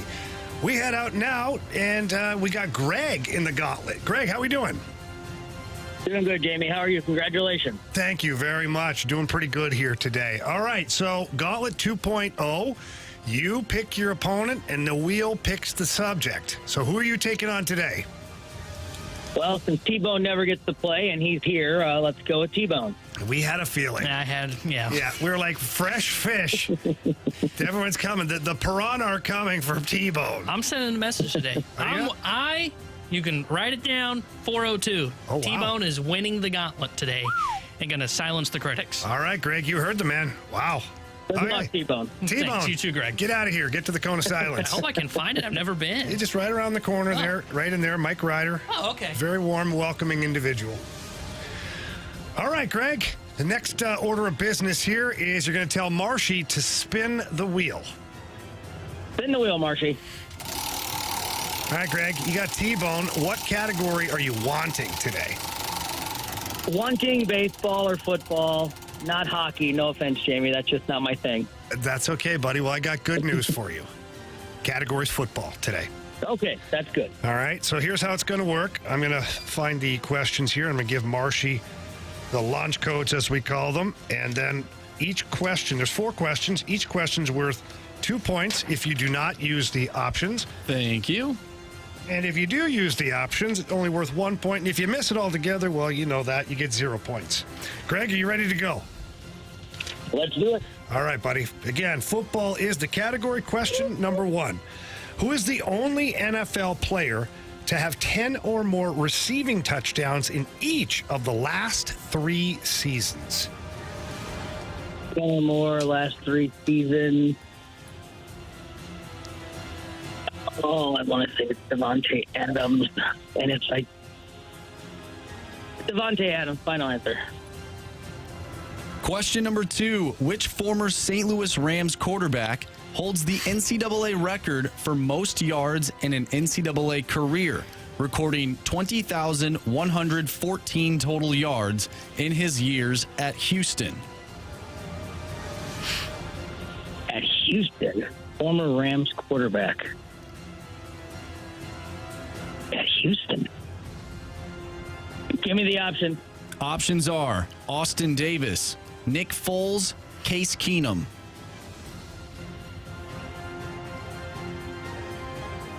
No, it's not Foles, I don't think. How about Austin Davis? Final answer. All right, Greg. Question number 3. Who recorded the most receptions amongst undrafted players in NFL history? So a player that's not drafted has the most receptions in NFL history. Undrafted. Who? These are random. These aren't NFL questions. This is random. No, it says clearly NFL in the question, Greg. Well, it's NFL random. Yeah, but it just has to be football.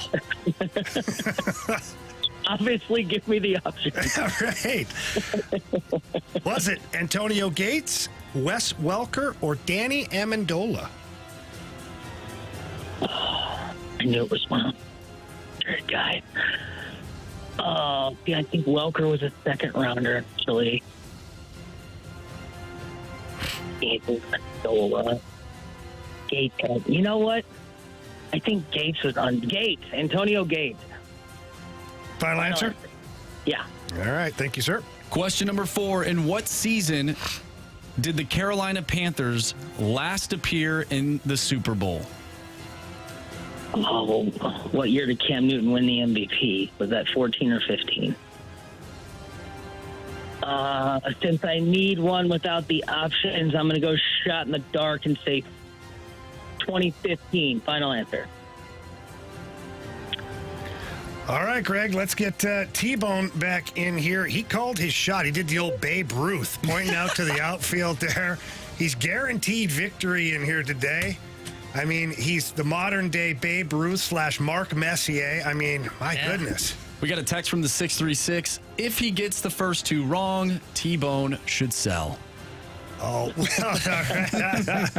all right. T-Bone, first of all, how was your first experience in the Kona Silence? Great. There's a lot of people in there. You guys didn't tell me it's like a party when you go to From Kona time Silence. to time, it can be that way. There wasn't even a seat for me. I had to stay. Wow. Grant didn't get up and give you a seat? No respect at all. Jamie, what do we do when Grant messes up when it's gauntlet time? Oh, he's fired. Okay. Get his stuff and get out of the building. Now that's truly selling. Yeah. It's a good warning shot. He just gave me a thumbs up. Yeah. Oh, I bet he did. Yeah. All right, With a T-Bone. different finger. You better pack a lunch, my friend. Oh, good. Category? Football. Okay. Question number 1. I'm not feeling as confident about my statement. Who is the only NFL player to have 10 or more receiving touchdowns in each of the last 3 seasons? Oh, boy. Each of the last 3. 10 receiving touchdowns? Mm-hmm. It feels like it would be from Grant, so it would be a trick question, but I'm going to go with Justin Jefferson over the last 3. Final answer? Final answer.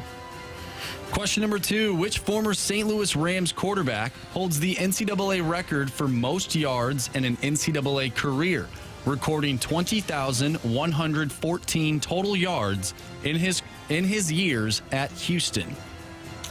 Oh, well, interesting, because if it was just in general, I would have thought Bradford. Houston. Who was at Houston? Is that Keenum? I think it was, but was he here in St. Louis? He had to have been. I have no idea where Bolger went, and Keenum's probably the only other guy I know, so I'm going to say Case Keenum. Final answer? Final answer. All right, T-Bone. Question number 3. Who recorded the most receptions amongst undrafted players in NFL history? Oh, gosh. Options, please. Was it Antonio Gates, Wes Welker, or Danny Amendola? Welker was hurt a lot. Gates played a long time. I'm going to go with Welker. He had great years with New England, so I'm going to go Wes Welker. Final answer? Final answer. Question number 4. In what season did the Carolina Panthers last appear in the Super Bowl? Is that 2? I'm going to take my shot. Shoot or shoot, I've heard. I'm going to say 20. It's either 15 or 16, I think. I'm going to go 2015. Do I get bonus points if I can name who they lost to? No. Nope. I can confirm that was the Denver Broncos. Thank you for You're welcome. that. Final answer? Yeah, final answer. That's like a T-bone tidbit of information. One we didn't need it, but yet we got. Appreciate that, T-Bone. Somebody in their car wanted it. Yeah, well, probably. Last time I did that, I got yelled at. Somebody somewhere wanted it. In All Denver. right. Let's go with question number 1. Who is the only NFL player to have 10 or more receiving touchdowns in each of the last 3 seasons? Greg, you said Devontae Adams. T-Bone, you said Justin Jefferson. Answer is? Well, unfortunately, it's not Justin Jefferson. It's Devontae Adams. Oh, and Greg did not need the options. Greg up 2-0. Someone on the text line said Justin Jefferson's only played 2 seasons. That math now checks out that would mean he couldn't have been the answer. Mm-hmm. Yeah. Either way, you're down 2-0. All right, I should sell. All right, let's go to question number 2. Which former St. Louis Rams quarterback holds the NCAA record for most yards in an NCAA career, recording 20,114 total yards in his years at Houston? Greg, you went with Austin Davis. T-Bone, you went with good old Case Keenum. The answer is Case Keenum. And T-Bone didn't need the options. Let's go. Tied up 2-2 after 2. Let's go to question 4. In what season did the Carolina Panthers last appear in the Super Bowl? Greg, you said 2015. T-Bone, you said 2015 and told us it's the Denver Broncos. You're welcome. The answer is... It's 2015. But neither of you needed the options. Here it is, 4-4, headed into the last question. You both have different answers. Oh, boy. You both needed the options. Here goes nothing. Who recorded the most receptions amongst undrafted players in NFL history? Greg, you said Antonio Gates. T-Bone, you said Wes Welker. If it's Antonio Gates, Greg wins. If it's Wes Welker, T-Bone wins. If it's Danny Amendola, we go to a walk-off. Answer is... Antonio Gates. Greg! You have chosen wisely. Nice job, buddy. Nice job. Congratulations there today. You get the victory, 5-4. Got you, T-Bone. Good for you, Greg. Babe Ruth called his shot over there. Yeah. I pointed and then I missed. Yeah. Well, by the way, T-Bone, I'm the guy that gave you the super hot sauce that didn't do anything to you. Oh, you gave me the bomb? That was me, yeah. Well, it didn't do anything on the way in. We're not sure about the way out. Yeah, that wasn't on video. Thank goodness. All right, Greg, you got the big win today against T-Bone. You'll be back tomorrow to play either Marshy or myself in the Gauntlet. Great job today, buddy. Look forward to talking again tomorrow. Awesome. We'll talk to you guys tomorrow. Thank you much. And again, congrats, Jamie, on your new job. All right, thanks a lot, man. I really appreciate it. Again, that's Greg, winner here in the Gauntlet. T-Bone. Yeah. You can't call your shot and lose. Yeah. I mean, that sucks. Yeah. Yeah. Yeah, it's kind of awkward. Well, now you'll have a couple of days to think about it. Yeah. You know, my goodness. It wasn't even a swing and miss. It was more like a Luke and Baker just watching it right to the middle. Rube This was himself. like a Burley hit where it was like right at somebody. I mean, I lost by a point, you know? Yeah, we still lost. Yeah, When you said you'd win. That's all right, buddy. We still love you here in the fast lane. All right, coming up next. If the Cardinals are actually still trying to win and climb back into the playoffs, which they say they are, can they really afford to pitch Adam Wainwright? Ugh! Coming up next here on 101 ESPN.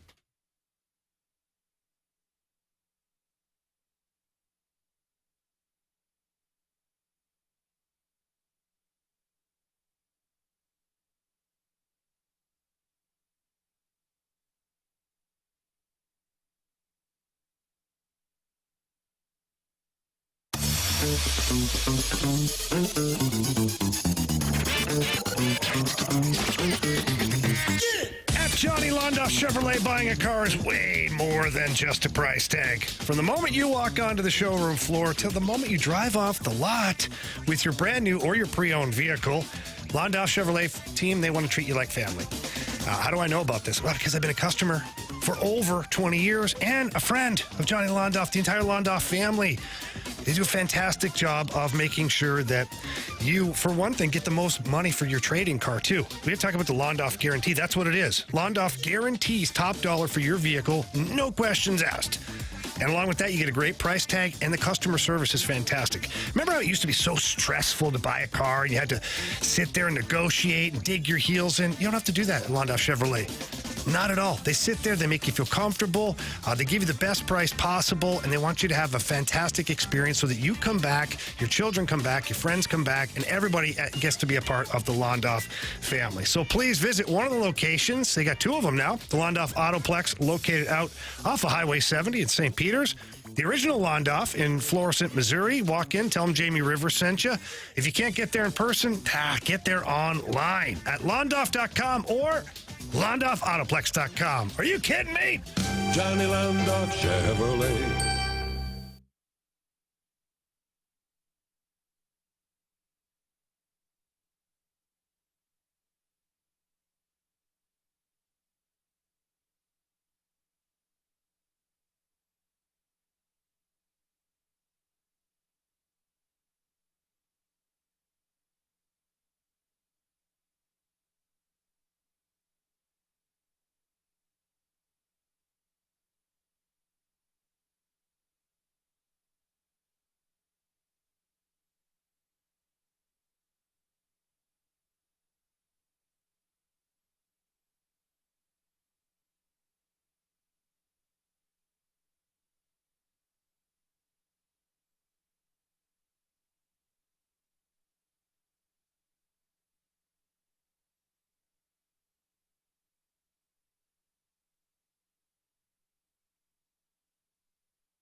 the Fast Lane here on 101 ESPN. Blues hockey not far away, very exciting, and the Fast Lane has your chance to win a pair of tickets to see your St. Louis Blues take on the Arizona Coyotes on October 19th at the Enterprise Center. Hockey season will be here before you know it, and 101 ESPN wants you to celebrate with your chance to win free tickets. Text in to 314-399-9646 to win that pair of tickets for the Blues versus the Coyotes. Single game tickets for the Blues for 2023-2024. They go on sale this Friday at 10 a.m. And this season is just stacked with great giveaway nights, including the Bennington Champs Parade bobblehead and the new and returning theme nights. Check out the full promotion schedule and secure your seats for the upcoming season at stlouisblues.com today. All right, here's a trivia question to win those tickets.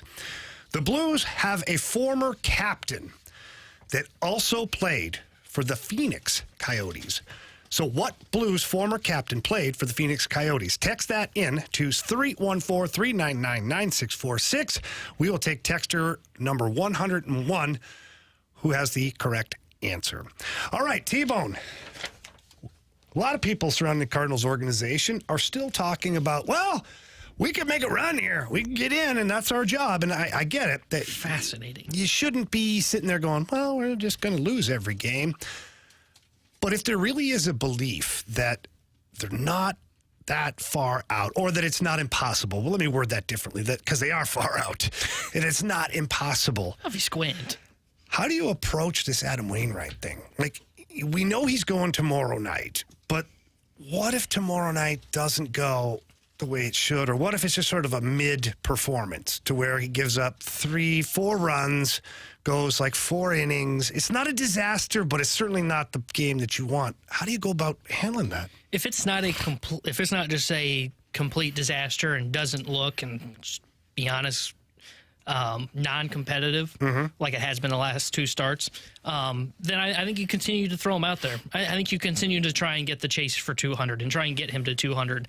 And, well, they're basically on their last straw now where he's skipping his bullpen just to see if he can maintain his arm being That's fresh. Interesting, isn't it? Yeah. He's just banking on loading up, and it's like it's a video game. If he's just loading up his energy bar to empty it on game day? Yeah, I like the idea from the Cardinals to do it, because if he says his bullpens have been good and his stuff looks good, but then he can't translate that to the game. I'm assuming, I'm not a former major league pitcher like BT, I'm assuming that means his arm's just not recovering well enough from the bullpen because Father Time's catching up to him. So I like the idea of trying it, but I think if it's not just bad, completely bad, and it's non-competitive against the Mets, I think you continue to run it out there for Adam Wainwright to get that chase to 200. In fact, the franchise owes it to Adam Wainwright to try and do that if that's what the case is. But if it is non-competitive like it was against the Royals, I think you just have to, I think you pull him from the rotation, probably put him in the bullpen, or he goes on an IL stint, because even if you are talking to yourselves and trying to convince yourselves, hey, we're still pushing for the playoffs, at some point you also have to say what is best for us in the long term, and we got to take a look at some of the other young arms in our system, like a McGreevy, a Drew Rom, who's been good since he's been acquired via trade. So I think if it's a bad start to where it's non-competitive, I think he's probably going to the bullpen. They're going to replace him in the rotation. Yeah, so here I am. Here's where I think is that you keep running him out there. If he has a mid to better performance, you keep running him out there. It's Adam friggin' Wainwright. He's earned the right to get on the bump every 5 days and at least see this thing through and push for that number 200 that he wants so badly. What I want to ask you, though, is, and I had this stance the other day, I don't know if you caught the one segment, but my thought was, sending him to the bullpen might be the best way he can get to 200. What are your thoughts on that? Because I look at this right now, and Anthony and I talked about this, but you and I certainly haven't talked about this. For Adam Wainwright to go out and pitch 5 good innings and to have a lead after 5 innings, I see that less likely than coming out of the bullpen in the 3rd or 4th inning or 5th inning and then coming out in a tie or a close game and the Cardinals coming back. I don't know. I believe out of the bullpen is his quickest path to 200, if that's truly what he wants. Yeah, I think that is possible, but I think the problem there is if you're pulling him from the rotation, it means he's not effective in the, like what we're talking about. Because if he goes 3-4 and it's just okay, I think you're right. I think he's going to start again his next start. But we're talking about a scenario where he only goes like an inning, like against the Royals, where it is 8 earned runs. And if that's the case, what makes us think it's going to change if he goes to the bullpen and goes? Well, I don't think it's going to change. Well, I just and that feel would be like, the thing, you that I would say, because I think you're right. The premise is, I think the premise is right. Where it is, hey, let's just throw him out there in the 5th inning. Can he complete an inning with the lead and try and get us the win? But if it doesn't work, the problem is if he's ineffective at the start of a game, I just don't see how that translates to the bullpen, where you could even get him through that inning to talk about, or to the point that we're talking about. There's another problem too, and this was just in effect a few games ago, and I'll read off Katie Wu's tweet from a few nights ago. When Jojo Romero came in, he was credited with the win by the official scorer. It's a rare thing, but legitimate clause in the rule book that allows the official scorer to designate a relief pitcher's appearance brief and ineffective, and it was used in that game. So if Adam Wainwright were to come in for an inning, let's say it's the 5th inning, the Cardinals then get the lead, but because he's the guy in there and the starter didn't go 5 innings, we think that, he would be credited with the win. That might not be the case if the official scorer were to enact that clause. I wonder if getting to 200 is still the goal for Waino. Like, I know it is, but like listening to him on the opening drive this morning discuss, kind of what's going on, He pretty much said, look, I've got to forget about 200. He's been so uber focused on getting to 200 and everybody talking about it that he said he's kind of lost sight of maybe maybe other goals he should have. Like pitching for 4 or 5 solid innings, not giving up hard contact, maybe pounding the zone in different places. So I don't know. Do you think that just focusing on 200 could be part of like some of the issues here? Because pitchers are psychopaths in the best possible way. They are, but like it's a very mental game for them. And if every time he's out there and he gets rocked for 3-4 runs, and now he's not, now he's like, there goes 200. Then he gets rocked for 4 more in the same inning. Yeah, I think that could definitely be playing into it. And I think also, too, that and on top of, now that we are at August 16th and there's only a month and a half left in the year, he knows the end is near. I mean, I'm sure any athlete, when they're know it's going to be their final year, like Adam Wainwright knows, that he's like, man, I've only got a month and a half left. I can't believe time's flown by. I'm going to be out of baseball in a month and a half. I think all that kind of weighs into it. I also think, too, that Adam Wainwright's the kind of guy that they're trying this skipping the bullpen day, to where if this works and this is the one start where he goes 5 innings, gives up 3 earned runs, and ends up getting a win, or not even getting a win, he's the kind of pitcher that all it takes is that one little breakthrough and whatever it is that he does, and he can take off from there. So I think you're right. I think it could be one of those where it's like, my gosh, I'm running out of time. I'm getting ready to retire. I'm not at 200, which was the goal going into the year. And maybe he's lost some of that sight of, man, I just got to focus on the little things that will eventually lead to the right things to get me to this win. So I definitely think that could be that's playing into this. Yeah, he is a guy that he was self-proclaimed, and also everybody knows it, that he's made adjustments throughout his whole career. We talked about the other day, he makes adjustments during an at-bat with a batter to where a pitch goes a little bit awry, and he realizes, okay, my arm, was more to the side. I didn't have it where I needed to. I didn't get around on the ball as much as I should have. So I could see a guy like Adam Wainwright adjusting his entire schedule this way. Heck, he's incorporated the old man walks in the last couple of years, and that seemed to have worked for him. So I'm interested to see, ultimately what Adam Wainwright is able to do tomorrow night. I mean, come on, we're all pulling for this guy. Yeah. We want him to have a heck of an outing, get out there, make it a competitive game to where he has an opportunity to get the win. But I don't even care anymore, T-Bone, about the win. I care that he goes out there and pitches 3, 4, 5 solid innings, 2, 3 runs earned against him, and he can walk off the field holding his head high. I'm tired of watching Adam Wainwright walk off the field disappointed with himself. Not that people are disappointed in him. Yeah. Because I think the Cardinals fans are smart enough to realize that we shouldn't be disappointed in this guy. Yeah. I hate seeing him disappointed in himself after he's had such a fantastic career with the Cardinals. So fingers crossed that Waino has figured out something here by skipping the bullpen and maybe comes out and shoves tomorrow night against the Mets. All right, coming up next here, we got our good friend Jeremy Rutherford joining us from The Athletic. And man, did he have an incredible article today. We'll have to talk to him about that next here on 101 ESPN.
101 ESPN Sports Center. I'm Andrew Marsh. It's time for a Sports Center update, driven by Johnny Londoff Chevrolet and Johnny Londoff Autoplex. The Cards get a win over the Oakland Athletics last night. Final score 6-2. Dakota Hudson went 6 2/3 innings, gave up 5 hits, 2 earned runs. He walked 1 and struck out 3. Tonight, Matthew Liberatore on the mound trying to recreate what he had going on in Tampa Bay. He's going up against Paul Blackburn. Early start tonight at Busch, 5:45 first pitch. We're going to be joined by Jeremy Rutherford of The Athletic, who covers your St. Louis Blues. He's coming up next right here in the Fast Lane. I'm Andrew Marsh, and the Sports Center update is driven by Johnny Londoff. Find new roads and shop 24/7 at Londoff.com and LondoffAutoplex.com. Are you kidding me?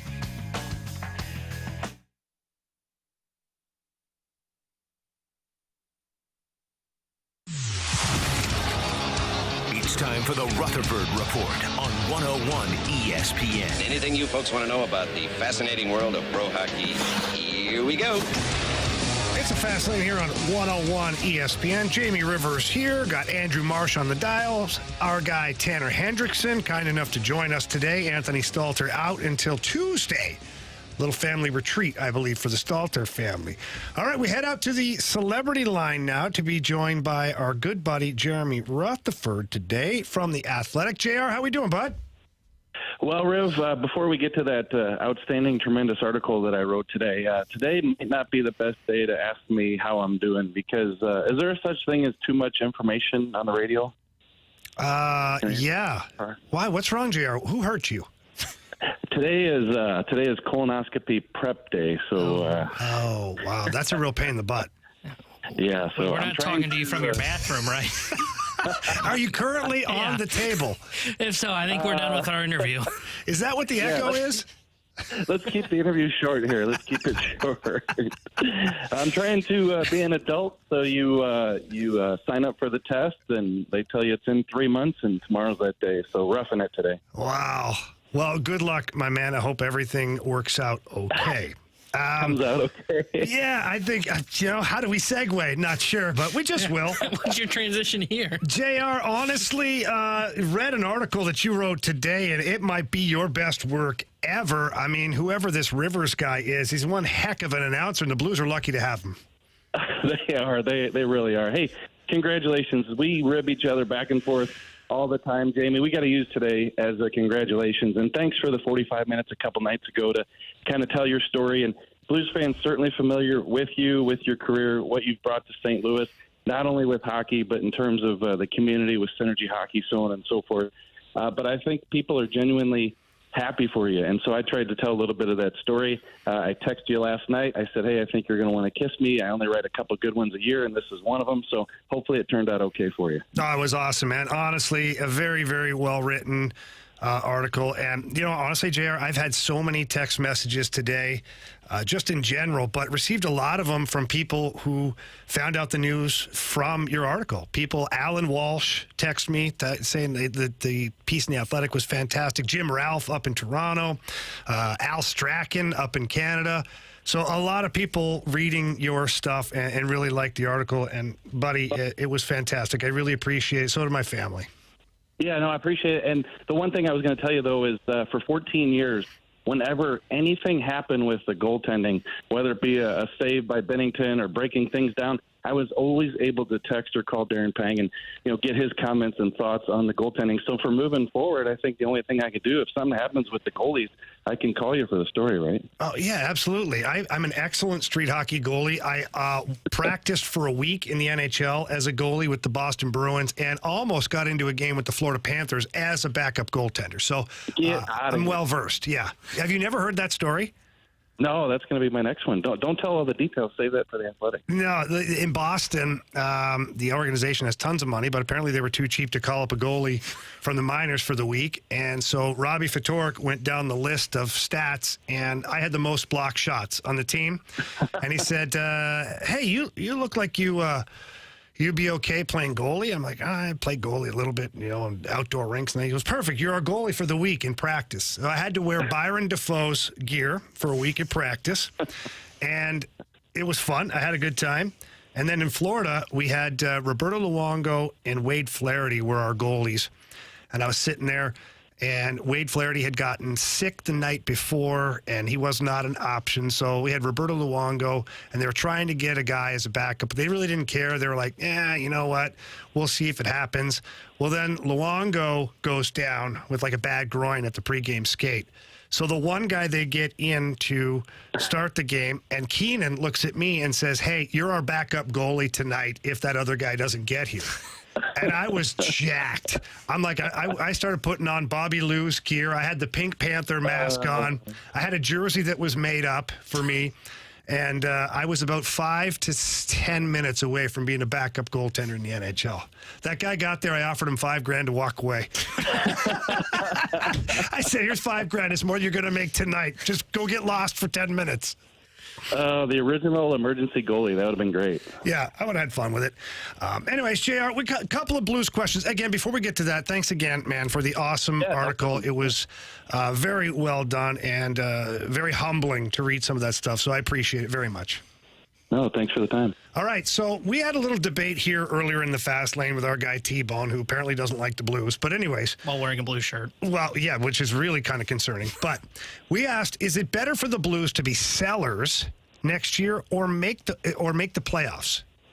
What do you think? Well, after listening to T-Bone shoot his shot in the Gauntlet here, I don't put a lot of stock in that there. So. Hey, that's fair, JR. Yeah. I think I was asked this question in a mailbag a couple of weeks ago, and what I said is that it's better to make the playoffs. And here's my reasoning here, because you can get knocked out in the first round, the second round, and you think, well, shoot, it would have been better to get a 10th overall pick again and grab another Dvorsky in the draft. I get it. But here's the thing. If you can make the playoffs, that means a lot of guys are probably playing pretty well. And that's good not only for, you can sell at the deadline if you're not in a playoff spot. But I think generally speaking, if you're looking at your roster and like a lot of guys played well enough for you to make the playoffs, that's a good thing. It also means a good thing for the development of these guys, Riv. I mean, I heard Chris Kerber talking on the air today about let's see another step from Jake Neighbors. If you don't make the playoffs, you're talking about 2 or 3 of those types of guys who probably didn't play well.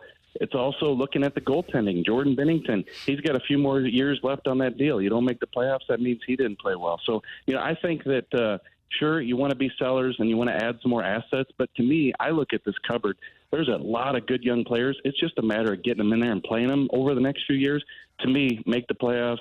Also, ownership could use that money come playoff time. Well, JR, you just mentioned Jake Neighbors and him potentially taking that next step. What do you think that looks like for him this year if you were to say Jake Neighbors takes the next step? Well, interestingly, you look at the lines and how they shake out, and I know Craig Berube and the coaching staff probably got some good ideas, and we'll see what they are in camp. But I have a tough time saying who for sure is going to be that second line left winger.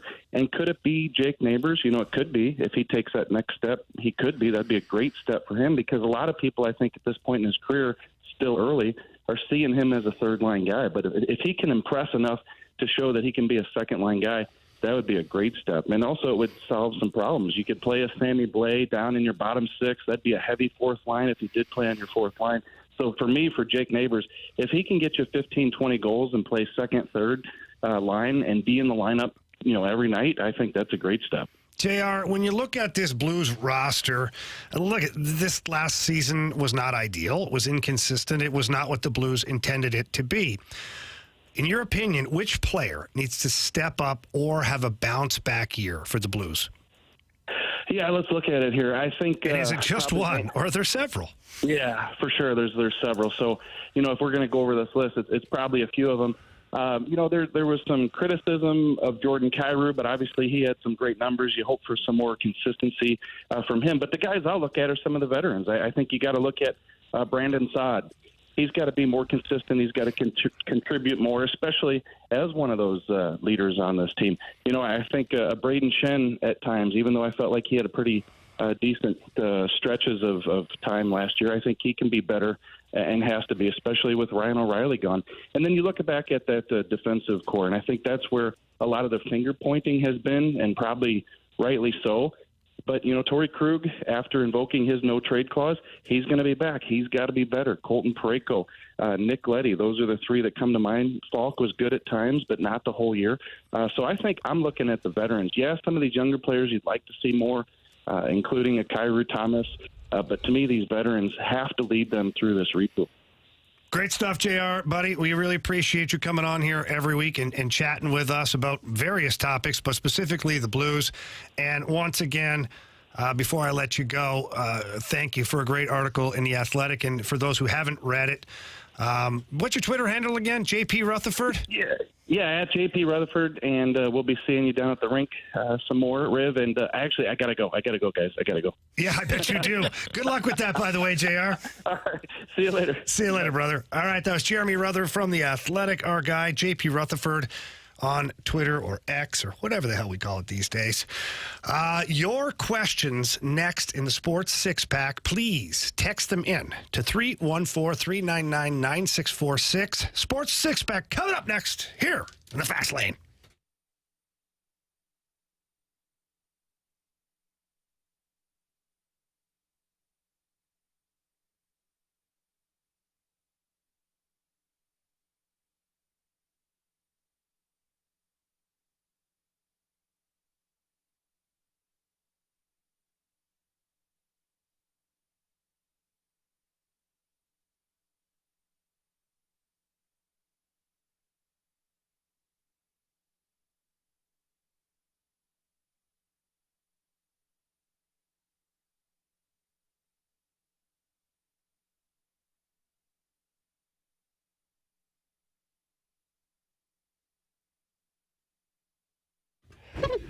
All right, fellas, are you paying too much right now for your ED meds? You probably are, and quit doing that. I tell you all the time, go to the medicine shop in St. Charles. They've got you covered there. They've got sildenafil for less than $2 a pill. Prescription is required, but nonetheless, that's a great deal for you guys. And if there's any other medicines that you require on a regular basis, well, the medicine shop in St. Charles has got you covered. Free, discreet shipping and delivery to your home or your workplace. This is an unbelievable feature. I use this feature all the time because, as we know, my schedule is busy, going to be even busier moving forward. So the medicine shop in St. Charles, they've got me covered. They do just an amazing job of taking care of all of their clients. And if you need anything in the pharmacy, head in there. Beautiful pharmacy. Tell them Jamie Rivers sent you in. They're going to answer any questions that you have and point you in the right direction. If you have any concerns, they're going to help you out. Call my pharmacy family for a reason. So please get over there, say hi to them, check it out in person, or get online and check things out there at stcharles.pharmacy. That's stcharles.pharmacy.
It's time for the Fast Lane to answer your sports questions. I want to ask you a bunch of questions, and I want to have them answered immediately. Asking me all these weird questions. Answer the question. Answer the question. Answer me! The Sports Six-Pack is refreshed by Maggie O'Brien's, your go-to Irish pub in St. Louis for over 42 years. It's a Fast Lane here on 101 ESPN. It's time for the Sports Six-Pack. Again, 314-399-9646 is the text line. Text in. We got a winner, by the way, for our Blues giveaway tickets. It's Alex from Columbia. And we know that there was we'll say it, a glitch in the question. The question was, what former Blues captain also played for the Phoenix Coyotes? Our answer was Dallas Drake. Another acceptable answer would have been Brett Hull. I thought Hully played for the Arizona Coyotes because he was there right before me. Then I realized, oh yeah, I played for the Phoenix Coyotes. But we don't really count Hully's 10 games with them. So played 5. Was it 5? Only 5 games. Yeah. Well, the minimum was 6 games. It was. You're right, Tanner. Yeah. It was in the disclaimer. For sure. No, but in all seriousness, 6 games. In all seriousness, what we did is we just took the 101st texter, and that texter had wrote Dallas Drake. So congratulations to Alex in Columbia. All right, Marshy, what do you got? Question number 1. From McAllison on our YouTube page, can we talk about the T-Bone dating game? What is the T-Bone dating game? T-Bone, talk to me. Well, Alex and BK have this terrible idea of starting a dating game. Oh, sorry. For me. I mean, yeah, most ideas, yes. Yeah. But they want to start a dating game for T-Bone on our show. How will that work? Talk to me. Not 100% sure. I think it's something along the lines of, they talk about blindfolding me, a little concerning. That's a lot concerning. Yes. Although, a little bit hot. Yeah, well. We're like the balloon. Not if they're the one. Hey, the balloon party, we can be just like the balloon party. They do not kink shame. That's true.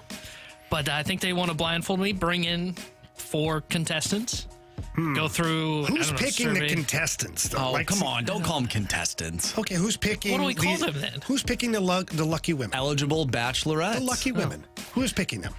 I'm assuming BK and Ferrario. Does that concern you at all? Yes. They have, although they both have lovely wives. Yeah. So they've got good taste. Yeah, but they are like 15 years older than me, so it's a little concerning. Do you have an age bracket? Like, do you? I'm 23. Does it have to be like 20 to 25? We'll go. Can we go to 30? Are you into that 40 to 45 crowd? We'll cut it off around 22 to 25. Hey, here's my thing. I wouldn't. You want to play? No, no. You can have your own. No. I'm saying I wouldn't sell yourself short on the age. Maybe bump it up, 5 years. Oh, I can tell you that, yeah.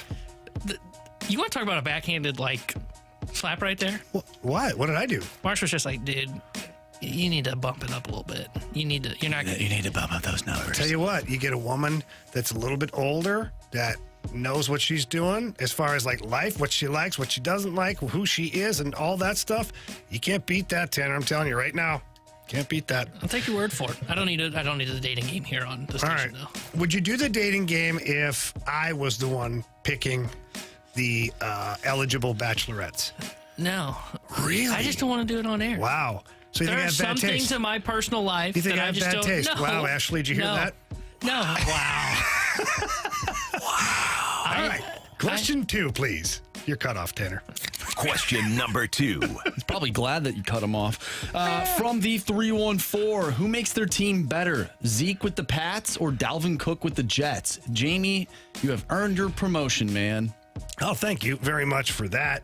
Oh, I think Dalvin Cook for sure makes the Jets a better team. I'm just not. I know that I got crapped on yesterday because somebody, heaven forbid you say something negative about a local boy. And Ezekiel Elliott is a local boy. And I said that he's not a very good blocking running back, which he's not. He'd rather do anything except run into a guy who's on the blitz. I thought you were going from his time as a center. Well, that was bad too. Set up for failure on that one. But no, I think Dalvin Cook makes the Jets a better team than Ezekiel Elliott. That's just my opinion. Yeah, I agree with you. I think Cook makes the Jets better. I think Zeke, he's going to be short yardage, but let's be honest, I'm not sure the Pats' offense is going to be very good. So even if Zeke has a quote-unquote good year, it's going to be hard to see it in his numbers because the Patriots aren't that good. And I just think Stevenson's a better running back than him right now. At least with Cook, he's probably going to be the number one guy until they feel confident that Breece Hall is going to be at 100%. So I think Dalvin Cook, I agree with you. Question number 3. From the 636, question of the day, Led Zeppelin or Rush? Well, this might shock some people. I don't think Rush is all that great. I don't. Like, they're a great band, and they've had, staying power, and, of course, they're Canadian, right? So I should automatically pick Rush. I find some of their songs to sound somewhat repetitive. So if you're comparing them, if you're giving me Led Zeppelin or Rush, it's Led Zeppelin, hands down. That doesn't mean I don't like Rush, but in the head-to-head combat with Led Zeppelin, they are second place. This may surprise you. Maybe it won't. Not going to surprise Ryder at all. I've never heard of Rush. Never heard of him. Couldn't tell you a song from him. So I choose Led Zeppelin for sure. I heard Led Zeppelin. I like Led Zeppelin. Have you heard any Led Zeppelin songs? Yes. Which ones, Tanner? Stairway to Heaven's my favorite. That's the only one. Now, did you see it or did you hear it in a movie? Oh, I know I haven't seen it in a movie. No, you heard it in a movie. No, I haven't heard it in a movie. I've known the song. Yeah. What's your favorite part? Do you like it when it's nice and slow at the beginning? No, I like when they get into the rock and when it with the drum, picks up speed. Drum. Yeah, I'm with you on that one. What movie is that song in? Wayne's World. Is it? Oh, okay. Remember they say no playing Stairway to Heaven in the guitar shop. I've never seen It's Wayne's been a World minute either. since I've seen Wayne's World. You guys really need to pick up your game. I've seen it. It's just been a hot second since I've seen it. I've been told by the text line I'm a cultural swine. So wow, yeah, it's cruel. That's somewhat hurtful. Yeah, but it's kind of fair. All right, question 3, please. Well, by the way, we get a message from our YouTube page. Tyler says, T-Bone, I'm dating a 22-year-old. Oh, I'm sorry, I'm 22 dating a 27-year-old. Jamie's right, my man. Yeah, I know that. Although I'm dating a younger woman, so I don't know if that applies. Not that much younger, but still. Question number 4. Do as I say, not as I do. Boy, is that applicable in many ways. From the 636, is Marshy's shirt part of the Carlton Banks collection? Oh yeah, I can see you doing the Carlton, like his dance on the Fresh Prince there. Oh yeah. And you got that 90s pastel T-shirt on right now. Yeah. Hey, we're on YouTube. Do the little dance right now. We can clip that. Use that later. No, you guys stand up. Nah, I feel real comfortable right now sitting down. Wow. Okay. Wow. Comfort over content. That's fine. Yeah, unbelievable. You know what? Yeah, stand up. Question 4, please. You want me to do it? Oh, yeah. Wow. We get some music. I'll do it. Question number 5. Oh, all right. He's panicking. He's hitting buttons. Didn't even know what he clicked there. He has no idea. Oh, he's going to watch himself on YouTube. This is priceless. Oh, boy. Get a good look. I'm not. Everybody at home, get your camera phones onto the YouTube screen. We want this posted on socials. Marshy, break it down, baby. Break it down. I don't even know. Kind of. You really got to. You really got to get the arms going, the hips going. Yeah, there you go. This right now. I'm out. All right. I'm out. It's a good effort. Yeah. All right. Question number 5. Do you guys believe that Mizzou will be one of the top teams in the SEC this season? Even finish the question, Tanner. Can you believe this guy? If you'd have told me, will they be better than everybody thinks, maybe I'll get on board with that. But it's one of the top teams in the SEC. Can you imagine? We'll Tanner? say top 5. Oh my 5. gosh. Top 5? That's T-Bone, even ridiculous. I know you're a big Mizzou fan. Having went to Illinois, I know you're a big Mizzou fan, but woof. No. Yeah, no.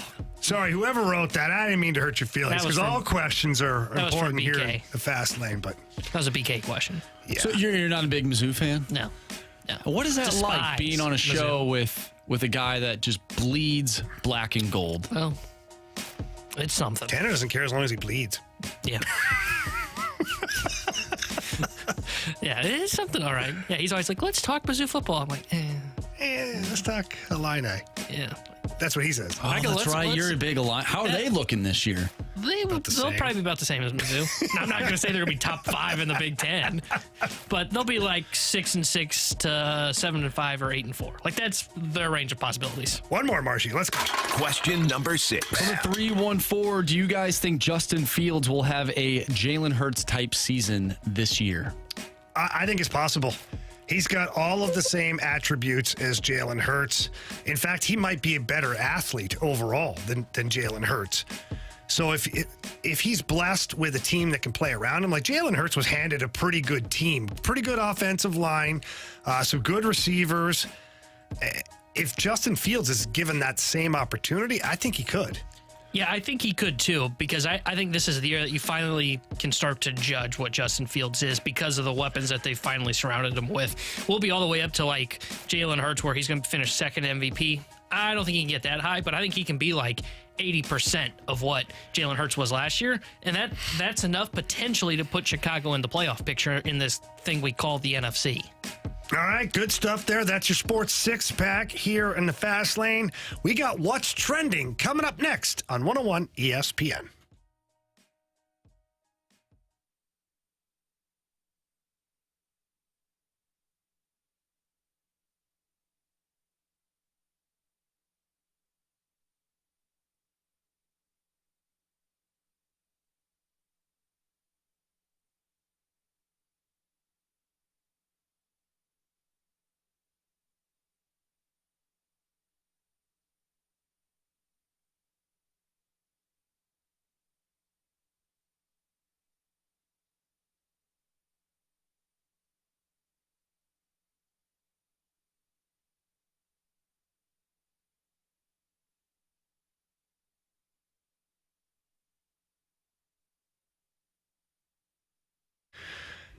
Saving money on your car or your home insurance is an important thing, but not at the expense of not having the right coverage. That's why Allstate and Tracy Bibb are your best friend. They are mine, that's for sure, because when I went to the Tracy Bibb agency and thought I had everything covered, I didn't have the right coverage. I thought it was all about just getting the right price, which is nice to have a low rate, but not at the expense of losing money because you're not covered properly. And I can tell you this, as a father of 3 children that are driving, it sure is nice to have the Bibb agency looking out for you. They make sure that the kids are covered properly, and they're always just a phone call away. And you can't say that about any other insurance provider with the 1-800 numbers. You don't know who you're going to get. Your kids don't know who they are. They don't know who your kids are. Change that. Give Tracy Bibb a call for a free non-committal quote. That number is 314-328-4260. Again, 314-328-4260. No fib. You're in good hands with Tracy Bibb.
What's trending in the world of sports? The Fast Lane has you covered. What's trending now? Brought to you by Goodwill. Donate to Goodwill and get a half-price Cardinals ticket voucher.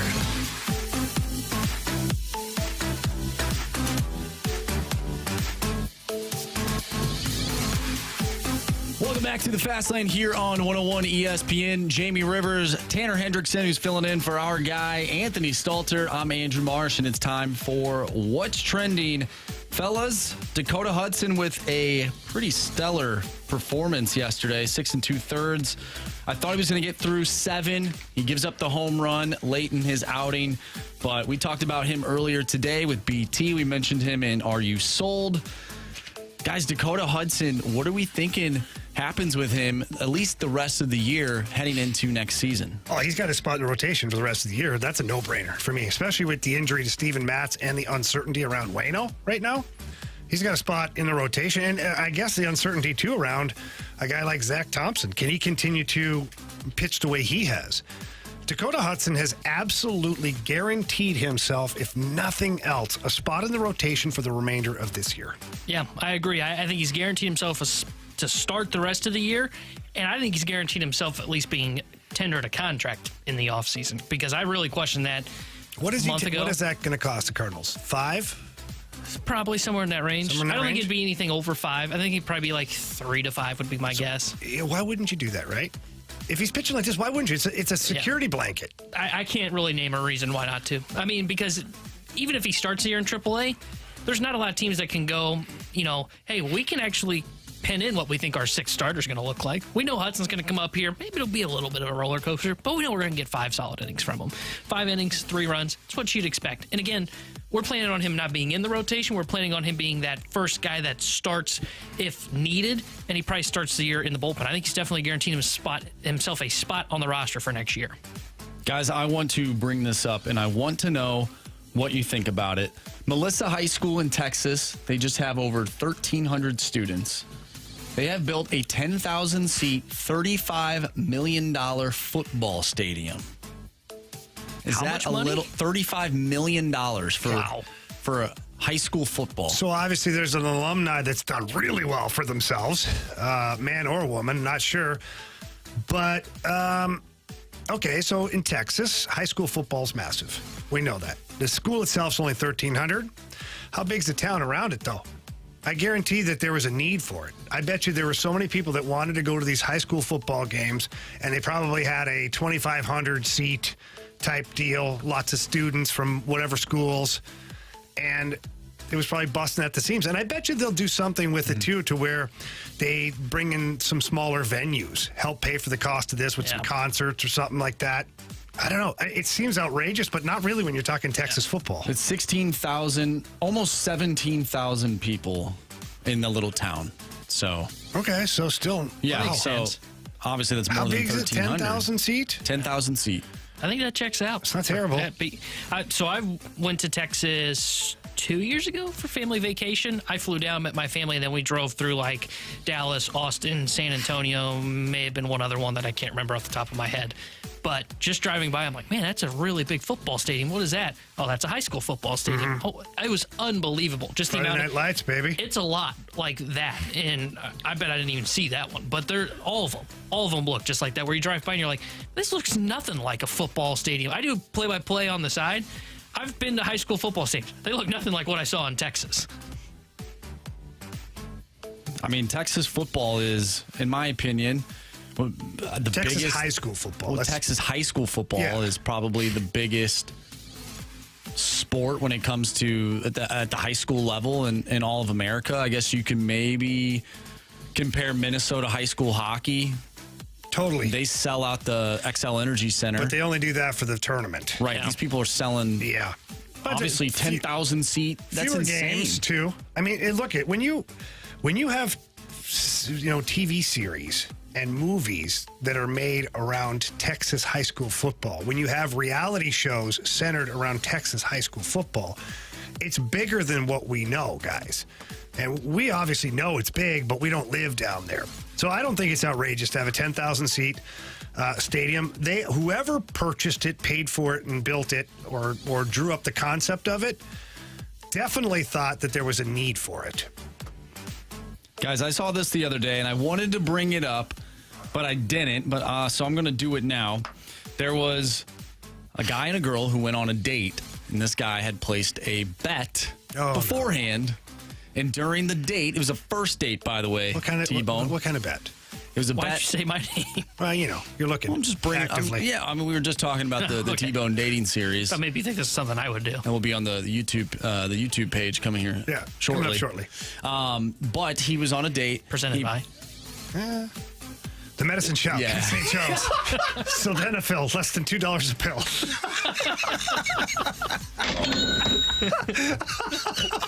You asked. That was well played.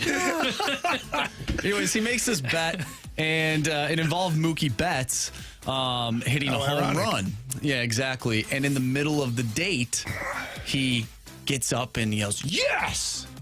Okay. Because the bet hit. Yeah. How do you go about that? If you're on a first date, are you checking the scores? Are you locked into your date? Because we need to know these things just in case T-Bone decides to throw down some money on a game. So my first initial thoughts is I'm so happy it wasn't a bet regarding the girl or the date. Yeah, that's where I thought it was going to start. No, the way you worded that, I was like, whoa, what did we do here about a bet? Like, Well, I was a little unhappy my name got thrown out right off the bat. Clearly understand why. So, okay, so we cleared that up. Great. Now I'm feeling better about this. Well, good. Look, people are checking their phones all the time during dates. Even if you're dialed into a first date, you have a message or a Snapchat or a Instagram or something pops up all the time. I guarantee that the lovely young lady was probably checking her phone too from time to time, whether it's friends checking in. Is he okay? Do you need us to rescue you? Like all the crazy stuff that people do when you get that kind of scenario. So if I'm him, I just own it. Yeah. I'm like, hey, man, this just popped up. I had a bet on this guy hitting a home run and hitting a dinger. So guess what? Let's have another drink on me. Boom. I like the way you're playing that. I didn't even and tell now yourself. she's cheering too. Yeah. And then you just make stuff up. You go, There you go. hey, if he hits another one, we get another drink. Maybe inflate your number a little bit on what you actually won. Just kind of a T-Bone suggestion. Is what I would do. Is what I'm saying. T-Bone, I'm going to give you really good advice. Don't start a relationship off with fraudulent information. But it's like the partial. Always tell the truth. But it's like the partial. In fact, undersell things. So that when you produce above and beyond, they're like, damn. Okay, that is actually a really good point. That's what? I was going to say too. What did you just say? He just said something about my butt. What? I mean, I don't blame you, but still. He still has JR on his mind. Now he's got a different JR on his mind. Well, I was going to say the easy one to do this is, at least for us, is, I work in the sports industry. Sports industry never sleeps. Yeah. I got to have my phone on me for work. Maybe not even mention the bet until you win. And I think it's also a great segue, too, to where you talk about it, you own it, you say, hey, let's get another drink, celebration. By the way, do you like sports? If you do, what are your favorite sports? Do you like the Dodgers? I love the Dodgers. Mookie Betts is my guy, And it's all of a sudden the conversation's flowing. Couple more drinks, maybe a little dancing, Marshy. You never know. I don't know. I'm writing this stuff down. This is great. Yeah, take notes. Take notes. Plethora of knowledge for you, Tanner. Yeah, this is so much better than anything I've learned from BK and Ferrari on dating. And what not to do. One last thing here. Tom Timmerman tweeted out earlier today, Klaus, Nielsen, Thorson, all on the field for practice this morning. This is great news for Klausdale and City SC. That's awesome. The Klausdale coming back. That's a big ad for this team. I mean, he was still the goal leader halfway through the season. It's almost like a trade. Better than a trade. Is, yeah. He gave up nothing for this guy. No, that's great news for St. Louis City SC. I think they're going to need it. I think that LAFC is, that's a team that's looking to go on a tear here in the second half of the season or the latter half of the season. And St. Louis City SC is going to need all the help that they can get from their internal roster guys. Klaus is a huge get for them. Yeah. The fact that they were able to hold kind of afloat without those guys is really impressive. And to your point, bring them in is better than a trade because you're adding in a top scorer in Klaus. You're getting some help on the back line with Nielsen, which is going to be huge. And you add in Thornton, who I believe was the guy they got on the transfer market. Could be wrong, but I'm impressed by what the team did without those three, where you had guys like Yarrow, you had Adeniran step up, you had Jackson step up, and now you're adding these guys to the equation. I think they were a step behind Seattle and LAFC. Now that you have these guys, I think they're back to closer to the level playing field. By the way, we get a text message from the 314 regarding the date and the bet. 314 says, you tell her you made a bet, and if she's not urging you to check on it every 10 minutes, drop her. Now, I mean, that's aggressive. It's aggressive.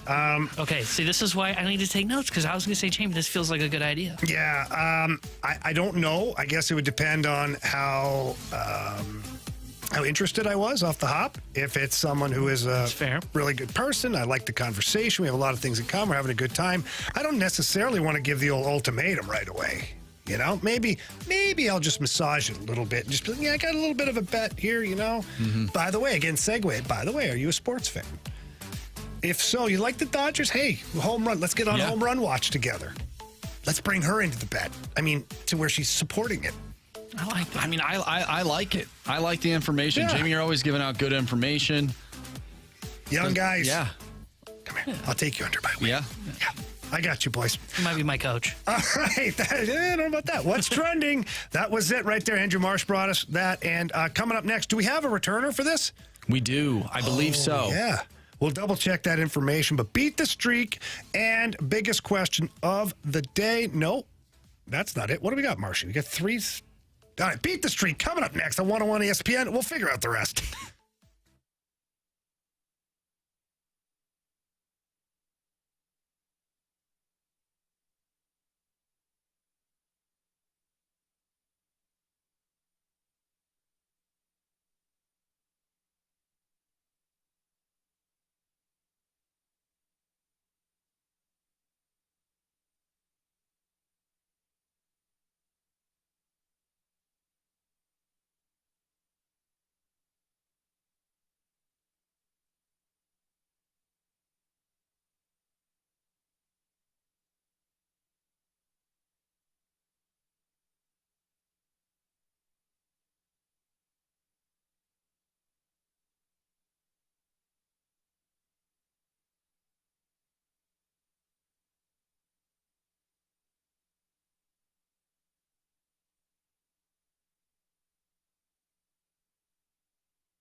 hit baseballs. All of my successes depend on me. You ready to hit? The hits just keep on coming. And his first big league hit is a bullet up the middle.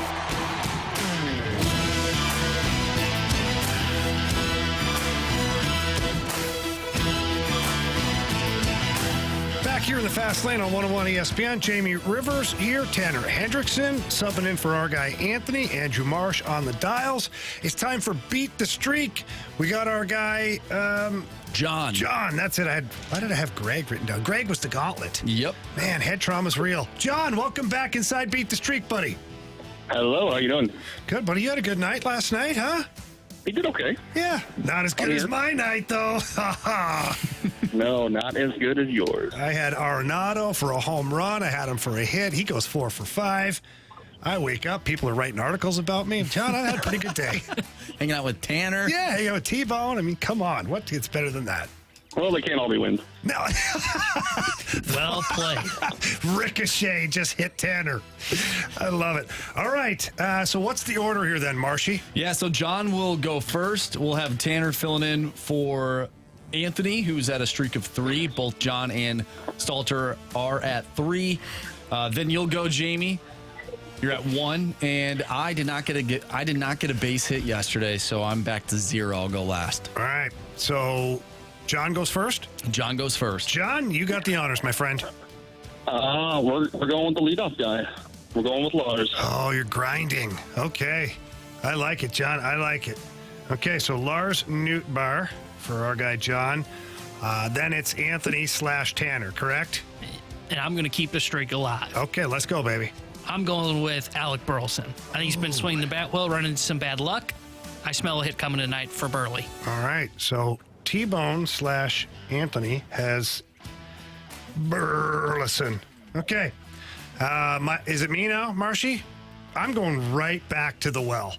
My guy Nolan Arenado is in the zone right now. And the A's AAA team is pitching tonight. So Nolan Arenado is my guy. I'm going to go with the guy that got a base hit last night, 1 for 4, and he's the talk of the town. He has been for quite some time, and that's Taylor Motter, second baseman, the Mott Sauce. The Mott Sauce. All right. I know that streak's ending at 0. Well, every time I'm at 0, I usually try and pick Taylor Motter because I have nothing to lose. One theory. All right, so John's got Lars Nootbaar. I've got Nolan Arenado. Marshy's got Burleson, and T-Bone. T-Bone has Burleson. And who you got, Mott Sauce? I got Mott Sauce. Oh, boy, oh, boy, oh, boy. Okay, that's your Beat the Streak. John, good luck, buddy. Hey, you too, and congrats again. Thanks a lot, man. I appreciate it. All right. Cardinals defense was a main source of criticism in the first half of the season. It's improved. T-Bone, what are you seeing from the Cardinals defense? Well, I think the biggest change for the defense right now is you're seeing Arenado get back to being himself. And he mentioned in the article in the Post-Dispatch today of, dealing with a little bit of arm fatigue early on in the year. And when you look at his numbers up until, I believe it was July 6th, he was at a -6 defensive run saves. That's not Nolan Arenado. You knew something was up. I don't think he just hit the wall defensively.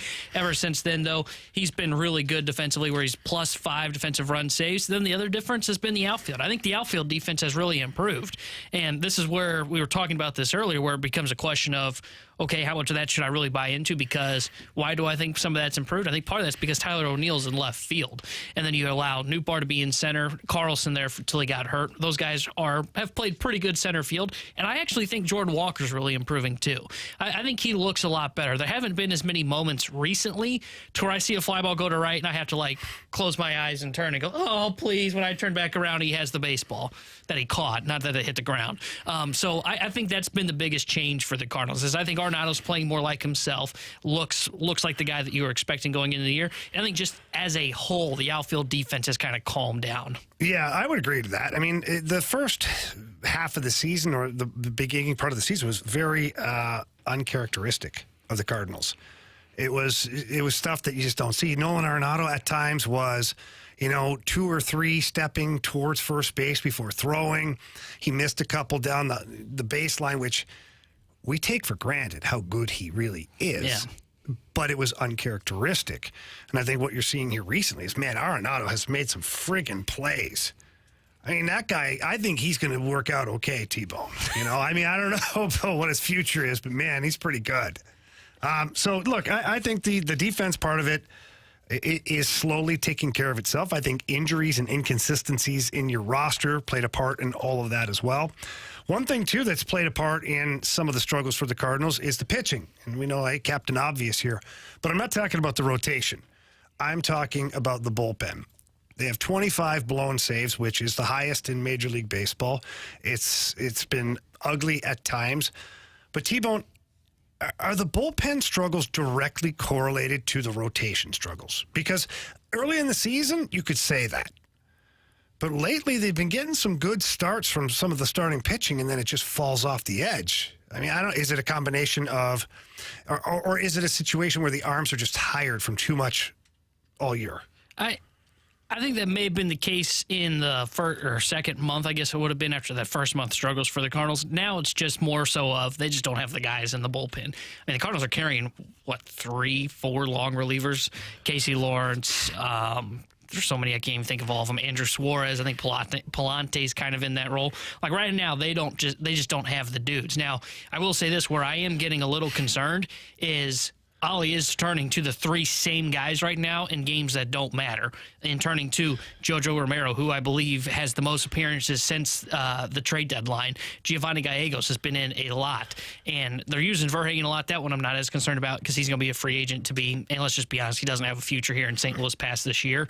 The problem for me is the Who using did you of say Jojo doesn't have a future here? Verhagen. You don't want Homer Hagen back?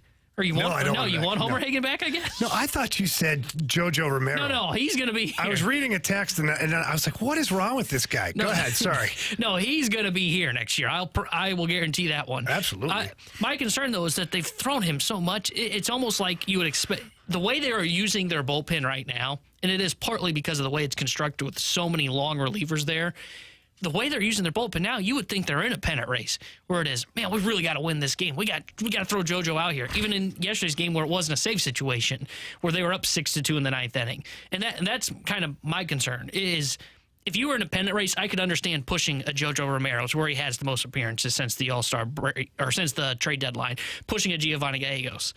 You're not in it.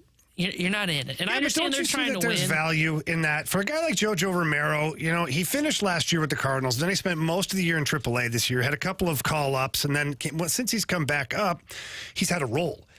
Don't you think there's value in that? Finding out if he can consistently do this. Like, if he's going to be your guy next year that's in your 8th or the 9th inning, I don't know. I kind of want to see if he can handle it. I think there's value in the role that you put him in, but the workload is the concern. How are you going to find out if he can handle it or not? You put them in the situations when they're there, but you don't push it.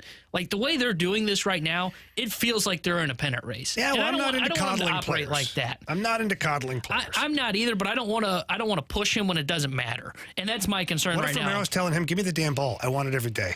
I would say, Romero, I love that about you.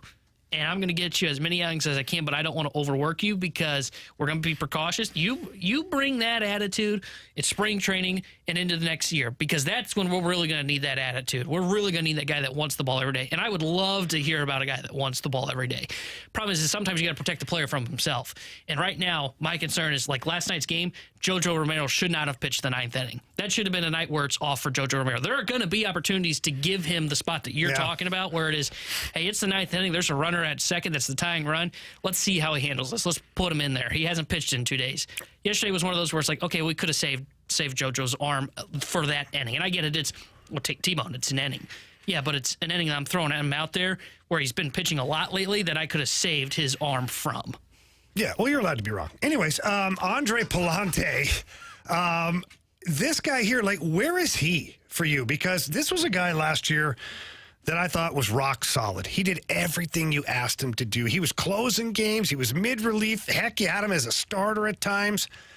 And this year, it feels like he's just pitching batting practice out there. He was in the circle of trust, if I'm not mistaken, right, T-Bone? Oh, yeah. Yeah, I know, big time. We had T-shirts made for him and everything. Now. Like, I burned those T-shirts this year. So what is his role next year? To be honest, I don't really know. I think he's going to be one of those guys that's going to be one of the right-handers out of the bullpen because he has been better. Can you trust him? Lately against righties. I think he's got a lot of work to do, T-Bone. Yeah, I don't know if you can really trust him. I'm trying to find his splits right now against right-handers. I mean, his numbers against righties are still bad this year. 874 OPS against 358 batting average against him, but he still gets lefties out. Now, that is valuable in your bullpen. The problem is think about the Cardinals bullpen and what it might look like next year. They've got potentially 2-3 lefties already in the pen. Packy Naughton, who we forget about because he's been out because of surgery, but he was really good when he was here. Yep. Jojo Romero, who we just talked about, and then John King, who's been really impressive since he was acquired in the trade for, I believe he came over to Montgomery. Yeah, one of those. Yeah, one of them. Yeah. And the Cardinals love lefties like socks. You can never have too many of them. So I don't know if I've ever heard that, but go ahead. I thought that was really good. Yeah, you can never have enough socks. I will agree. I feel like I lose my socks a lot. Yeah, no, I'm not disputing it. I just never heard that. Okay. So I'm going to give you full credit. Cardinals love lefties like they like socks. You can never have too many. What's your favorite kind of sock, T-Bone? Is it the ankle, the normal, the tube sock? I'm the normal, not the tube sock. You know? No. I figured you for a tube sock guy. No, not a tube sock guy at all. What's wrong with the tube socks? Nothing. I don't know. But high socks? I'm not that guy. Long sock like that comes in handy. No. It's cold out. Yeah, well, it's kind of warm out right now. I know. Just wait. Yeah. Just wait. But Palante, to your point, I don't know what his role is. Because if he can't get righties out, you've already got 3 lefties, so he's going to have to work his way through that depth chart. Do you really need 4 guys that are specialists for left-handers out of your bullpen? I don't think so. So I don't know what you do with Andre Palante. Maybe he's a guy that starts the year in the minors, and you have him as a depth guy. Or maybe he comes into spring and looks good against righties, and then he has a role. Yeah. All right. Going to be interesting to see how the Cardinals handle all that down the stretch and moving into next season.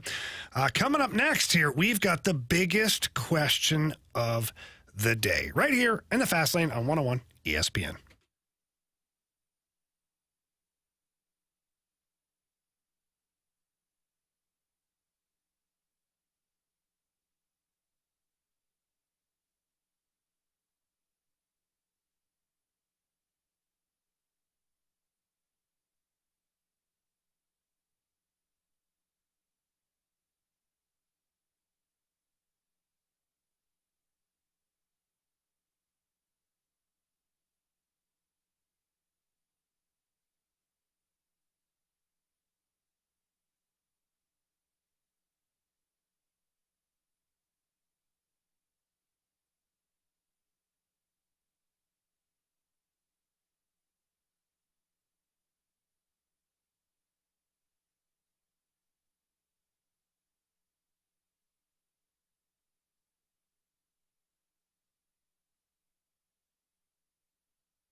If you're looking to sell your home right now in this crazy real estate market, don't just trust anybody to do it. You got to trust the best.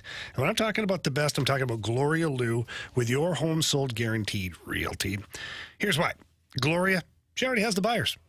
Yeah, you probably wonder, how is that possible? Because she's got a database with thousands of ready buyers, and these buyers will create more traffic to your listing, create a higher demand, maybe multiple offers. At the end of the day, more money for you, and that's what we really want, more money and the home sold.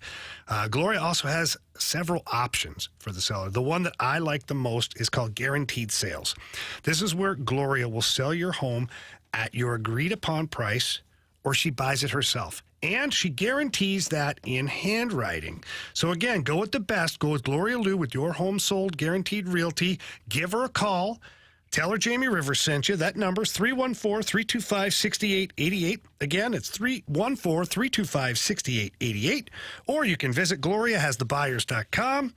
Conditions to apply. Gloria and the seller must agree on the price and possession date.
101 ESPN Sports Center. I'm Andrew Marsh. It's time for a Sports Center update brought to you by Saliga Heating and Cooling. The Cards won last night over the Oakland Athletics by a final score of 6-2. They'll be back in action tonight as Matthew Liberatore takes the mound, going up against Paul Blackburn. 5:45 first pitch in about 10 minutes. Cards and A's getting after it at Busch Stadium. We talked all day long about Cardinals baseball. We had BT on the show. We talked with Tim Britton, who covers the Mets for The Athletic. And we talked a little hockey as well with our guy, Jeremy Rutherford. If you missed anything from today's show, make sure you go to 101ESPN.com or check out the 101 mobile app. It's all brought to you by Dobbs Tire and Auto Centers. We have the biggest question of the day coming up next. I'm Andrew Marsh, and the Sports Center update is brought to you by Saliga Heating and Cooling, an independent American Standard heating and air conditioning dealer.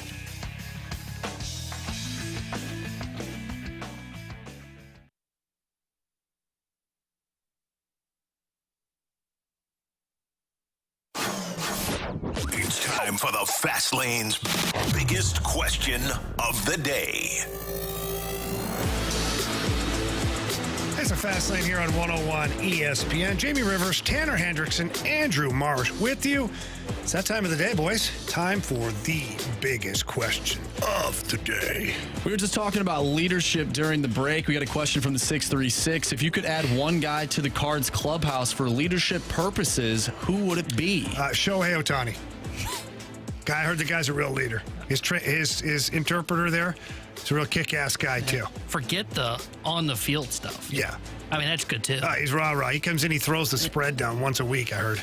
Yeah, I'm in on that. Kicks the Gatorade over. Ohtani. Him and his interpreter let's together. Be careful. Will they have two different Gatorade jugs? Yeah, well, they both come in. Oh, okay. I don't want Ohtani kicking anything because I don't want a Kelnick situation like in Seattle where he broke his doesn't. Foot. He has an interpreter doing all that stuff. Yeah, I'm okay with that. He breaks his foot, he can still. And then Ohtani just yells at his I think he's so good, though, that I don't think he would even break his foot. You know, I think he would just maybe like. It's true. It's just like. He would like a jump kick. He's almost like Chuck Norris. Yeah, pretty much. Yeah. You know who Chuck Norris is? Yeah. Yeah. I've heard, that was a big joke. That was always the big joke when I was growing up. Yeah. I can't remember how the Chuck Norris jokes go. Pretty much all of it. Yeah. Yeah. Okay, so a leader that they could add. I don't think that Max Scherzer is going to be an option now that he's in Texas. Yeah. When he was with the Mets and the Mets were fumbling and they were talking about trading, I thought about, man, you know what? Maybe grab that guy, bring him into your clubhouse. He's got a massive amount of sandpaper there, and he wants to win. I think he changes things around a little bit, but I don't think that guy will be available. T-Bone, do you have anybody on the brain? I can't really think of a specific player right now, but I have the kind of guy that you're looking for is the guy that's like Arenado, but would be the pitcher version of him, to where it is, hey, give me the ball every day. I'm going to go out there and I'm going to set the tone for us this turn through the rotation and be your number one. And I'm going to pitch through any kind of pain that I may have. Not pitching injured, but if I'm a little sore, I'm willing to take the ball. Kind of like Arenado, dealing with back pain. Yeah, look, I'm going to go out there and I'm still going to play. That's the kind of guy you're looking for. I don't know if I have someone like on top of my brain. I did kick this question around in my head the other day, and then I was like, you better not speak that out loud, but I'll send it out here anyways on the Fast Lane. Go ahead. It's a safe place here, T-Bone. Michael Wacha's contract is very difficult to kind of figure out. I think it's got a team option. But do you need to bring in a former Cardinal that knows what it's like to have success that's pitched in St. Louis before? Well, if he's good, yeah. And been a part with like an Adam Wainwright staff before. Yeah. I love the idea of Michael Wacha. I question just how effective he could be at the start of the season, but he's gone and kind of shoved that in my face. Mm-hmm. So I would love to have Michael Wacha back if it's actually a possibility to where the team doesn't pick up the option or however his contract works out. Listen, anytime you can bring guys back to an organization, guys that had a positive impact and guys that had or were here during an era where it was done a certain way, I think that's meaningful for the organization. So it's always good to look at it that way. Marshall, did you have a player? I did, and it's a player that you will find interesting. You've actually said on these airwaves you like this player. Oh, boy. T-Bone, on the opposite hand, does not like this player, and I'm not sure if this player would even want to come here. Okay. But Lance Lynn. Oh, yeah. So I don't mind. Listen, Lance Lynn's not in my top 3, okay? But if you're going to fill out the back end of your rotation anyways, because we talk about the Cardinals getting 3 tiers of pitchers. You got your first tier, your second tier, your third tier. I know you guys tiered a little bit differently on the BK and Ferrario show. The first tier, you know, when you talk about Ohtani, like this, it's not in the conversation. The first tier for us here is like Nola, Snell, and those guys. So you're looking to pluck one of those guys. You're looking to get a 3-4 starter, and then you're looking to get another 3 to 5 starter. There's no way Lance Lynn can't be your 5th starter. There's no way. And I bet you he pitches above and beyond that and be a 4th guy. There's nothing wrong with that, but what's he making? That's the problem. T-Bone, what's Lance Lynn make? $19 million or something? Yeah, I just looked at this guy. He's making 19. He's got a club option for 18, and I don't know if the Dodgers pick that up. That's a lot of money for a 4-5 starter. Yeah. It's basically what you're paying Adam Wainwright right now, but without the history behind it, without the reputation, without having earned that. Right. I think the price tag's a little heavy. I like Lance Lynn. I'd rather go get Joe Kelly.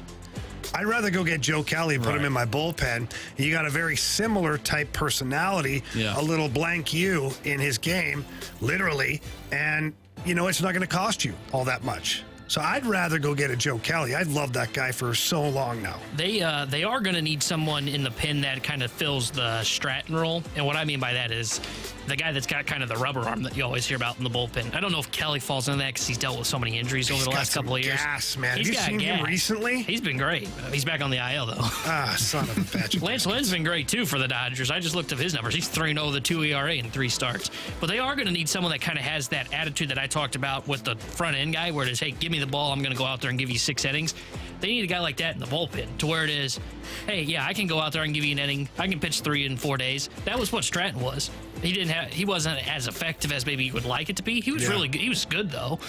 But he was, I can throw today. Yeah, I can throw today. Yeah, I can throw today. You're going to need someone like that in this bullpen next year. And right now, I don't know if they have that guy. Maybe JoJo's that guy, since he clearly wants the ball so much. JoJo could be the guy, but for me, I need not a crusty guy. I need a guy that's got some edge to him. And it's not that JoJo doesn't, but JoJo doesn't have the resume yet to come in and have the edge. You need a guy that's got some years behind him in the league, who's had some success individually or from a team standpoint. I've been in that situation where you walk into a locker room and the team has asked you to come in and be a motivator, glue guy, or an energy guy. And it feels almost fraudulent if you're walking in there and you don't have the resume to back it up. Right. So that's a tough spot to be in. My number 1 pick, I don't care if he's injured or not, my number 1 pick would be Joe Kelly. I'm interested in him. We mentioned Michael Wacha. How about Michael Wacha versus Jack Flaherty? Yeah, well, Wacha won big time last night. Jack was Jack's classic back Cardinal to normal, Jack. Huh? Yeah. Jack's being Jack. Now, in his 3 defense, innings, 7 runs or something? Yeah, I can't remember what it was, but I looked up because I saw he gave up a grand slam in the first inning, gave up 5 in the first. So I looked up, there's something on Twitter, I can't remember what the account's called, but it shows like where the home run landed, and if it's a home run in all 30 ballparks, that home run would not have been a home run in St. Louis. He just drew the short straw, Yeah. Wasn't a bad outing. No. When you dive into it. Yeah, but he didn't have to turn his pitch comm up here, so I mean, no pitch comm problems, so that was good. Yeah, that was good. You gotta weigh those. Yeah, of course. All right, that was biggest question of the day here. When we come back, we'll wrap up the show with what you missed, criticisms, compliments, text of the day. I don't know, whatever we think of here on 101 ESPN.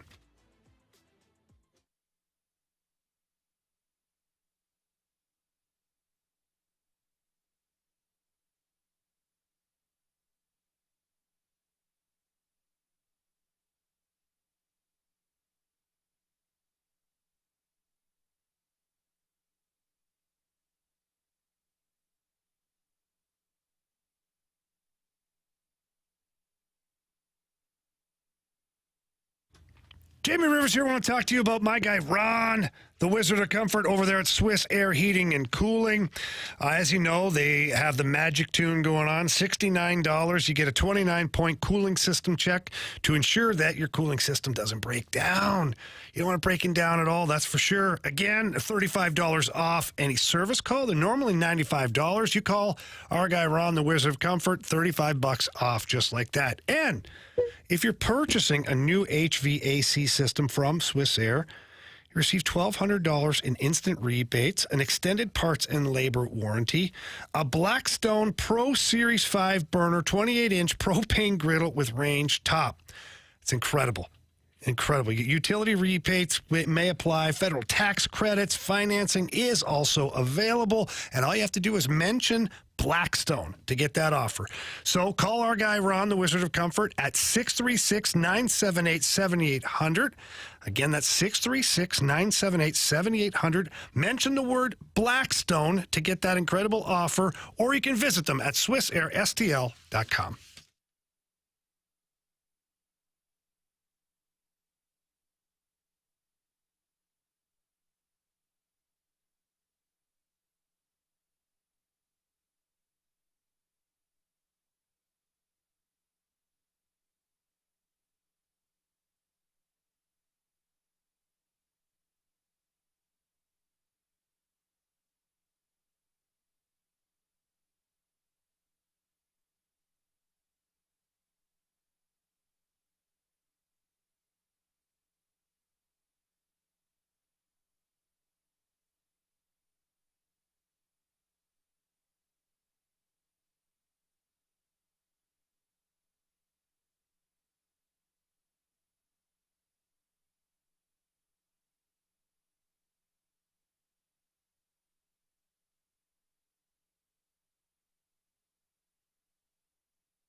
It's the Fast Lane here on 101 ESPN.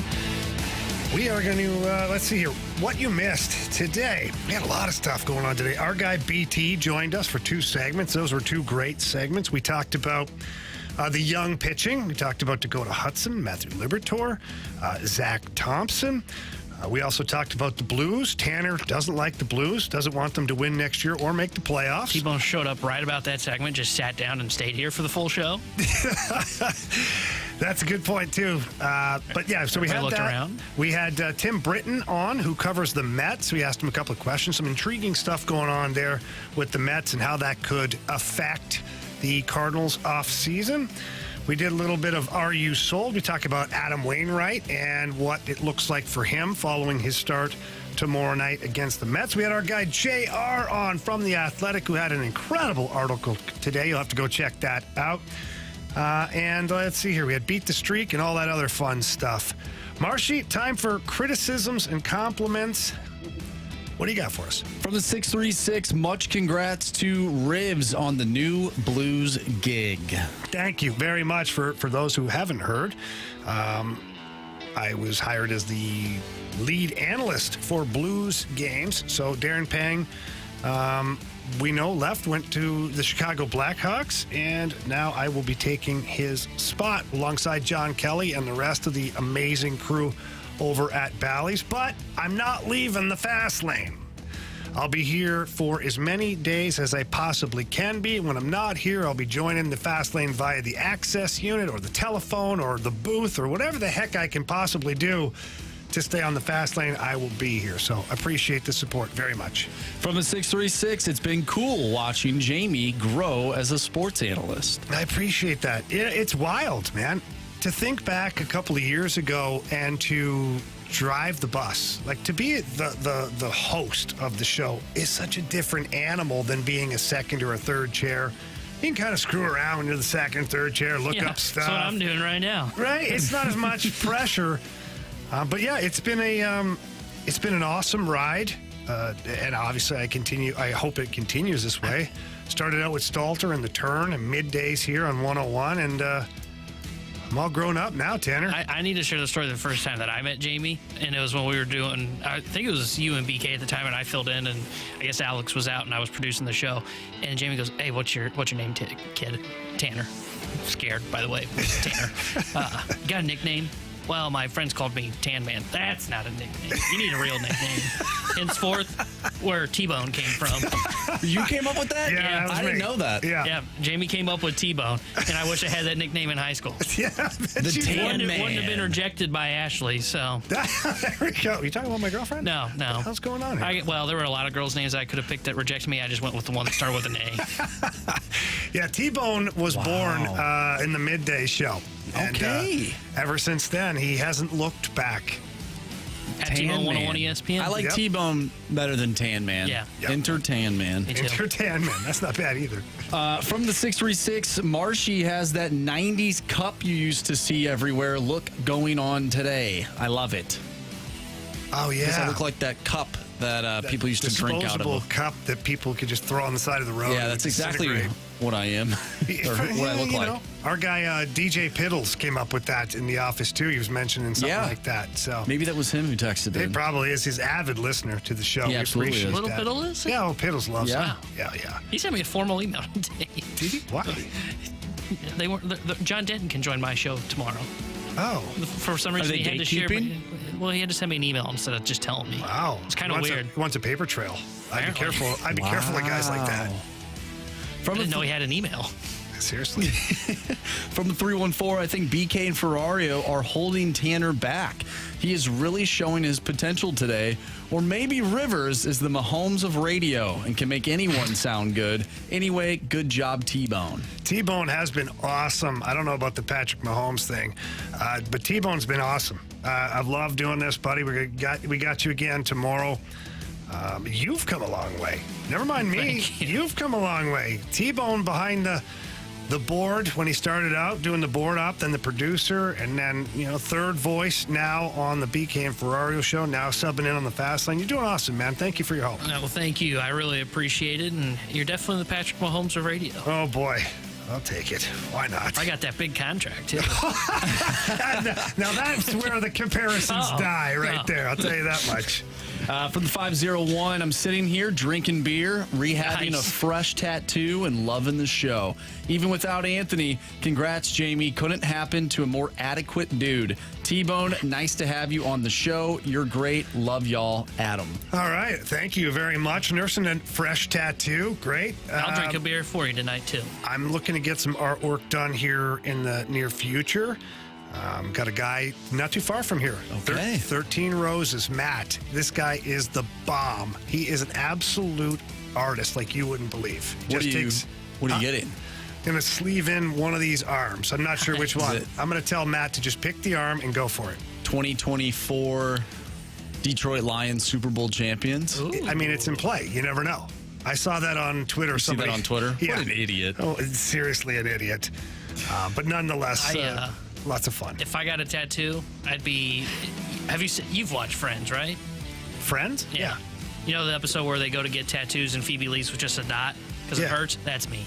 I was going to say, what's the tattoo you get? I was intrigued to see what T-Bone would do. I'd go get like T-Bone on my huge gun, by the way. Yeah. And then I'd go, oh, that hurts. I'll just take the dot, please. Just take the T. Yeah. If I survive that much. All right. If you missed anything from today's show, you can always download the podcast. Again, we talked about several things all day long. That podcast is brought to you by Dobbs Tire and Auto.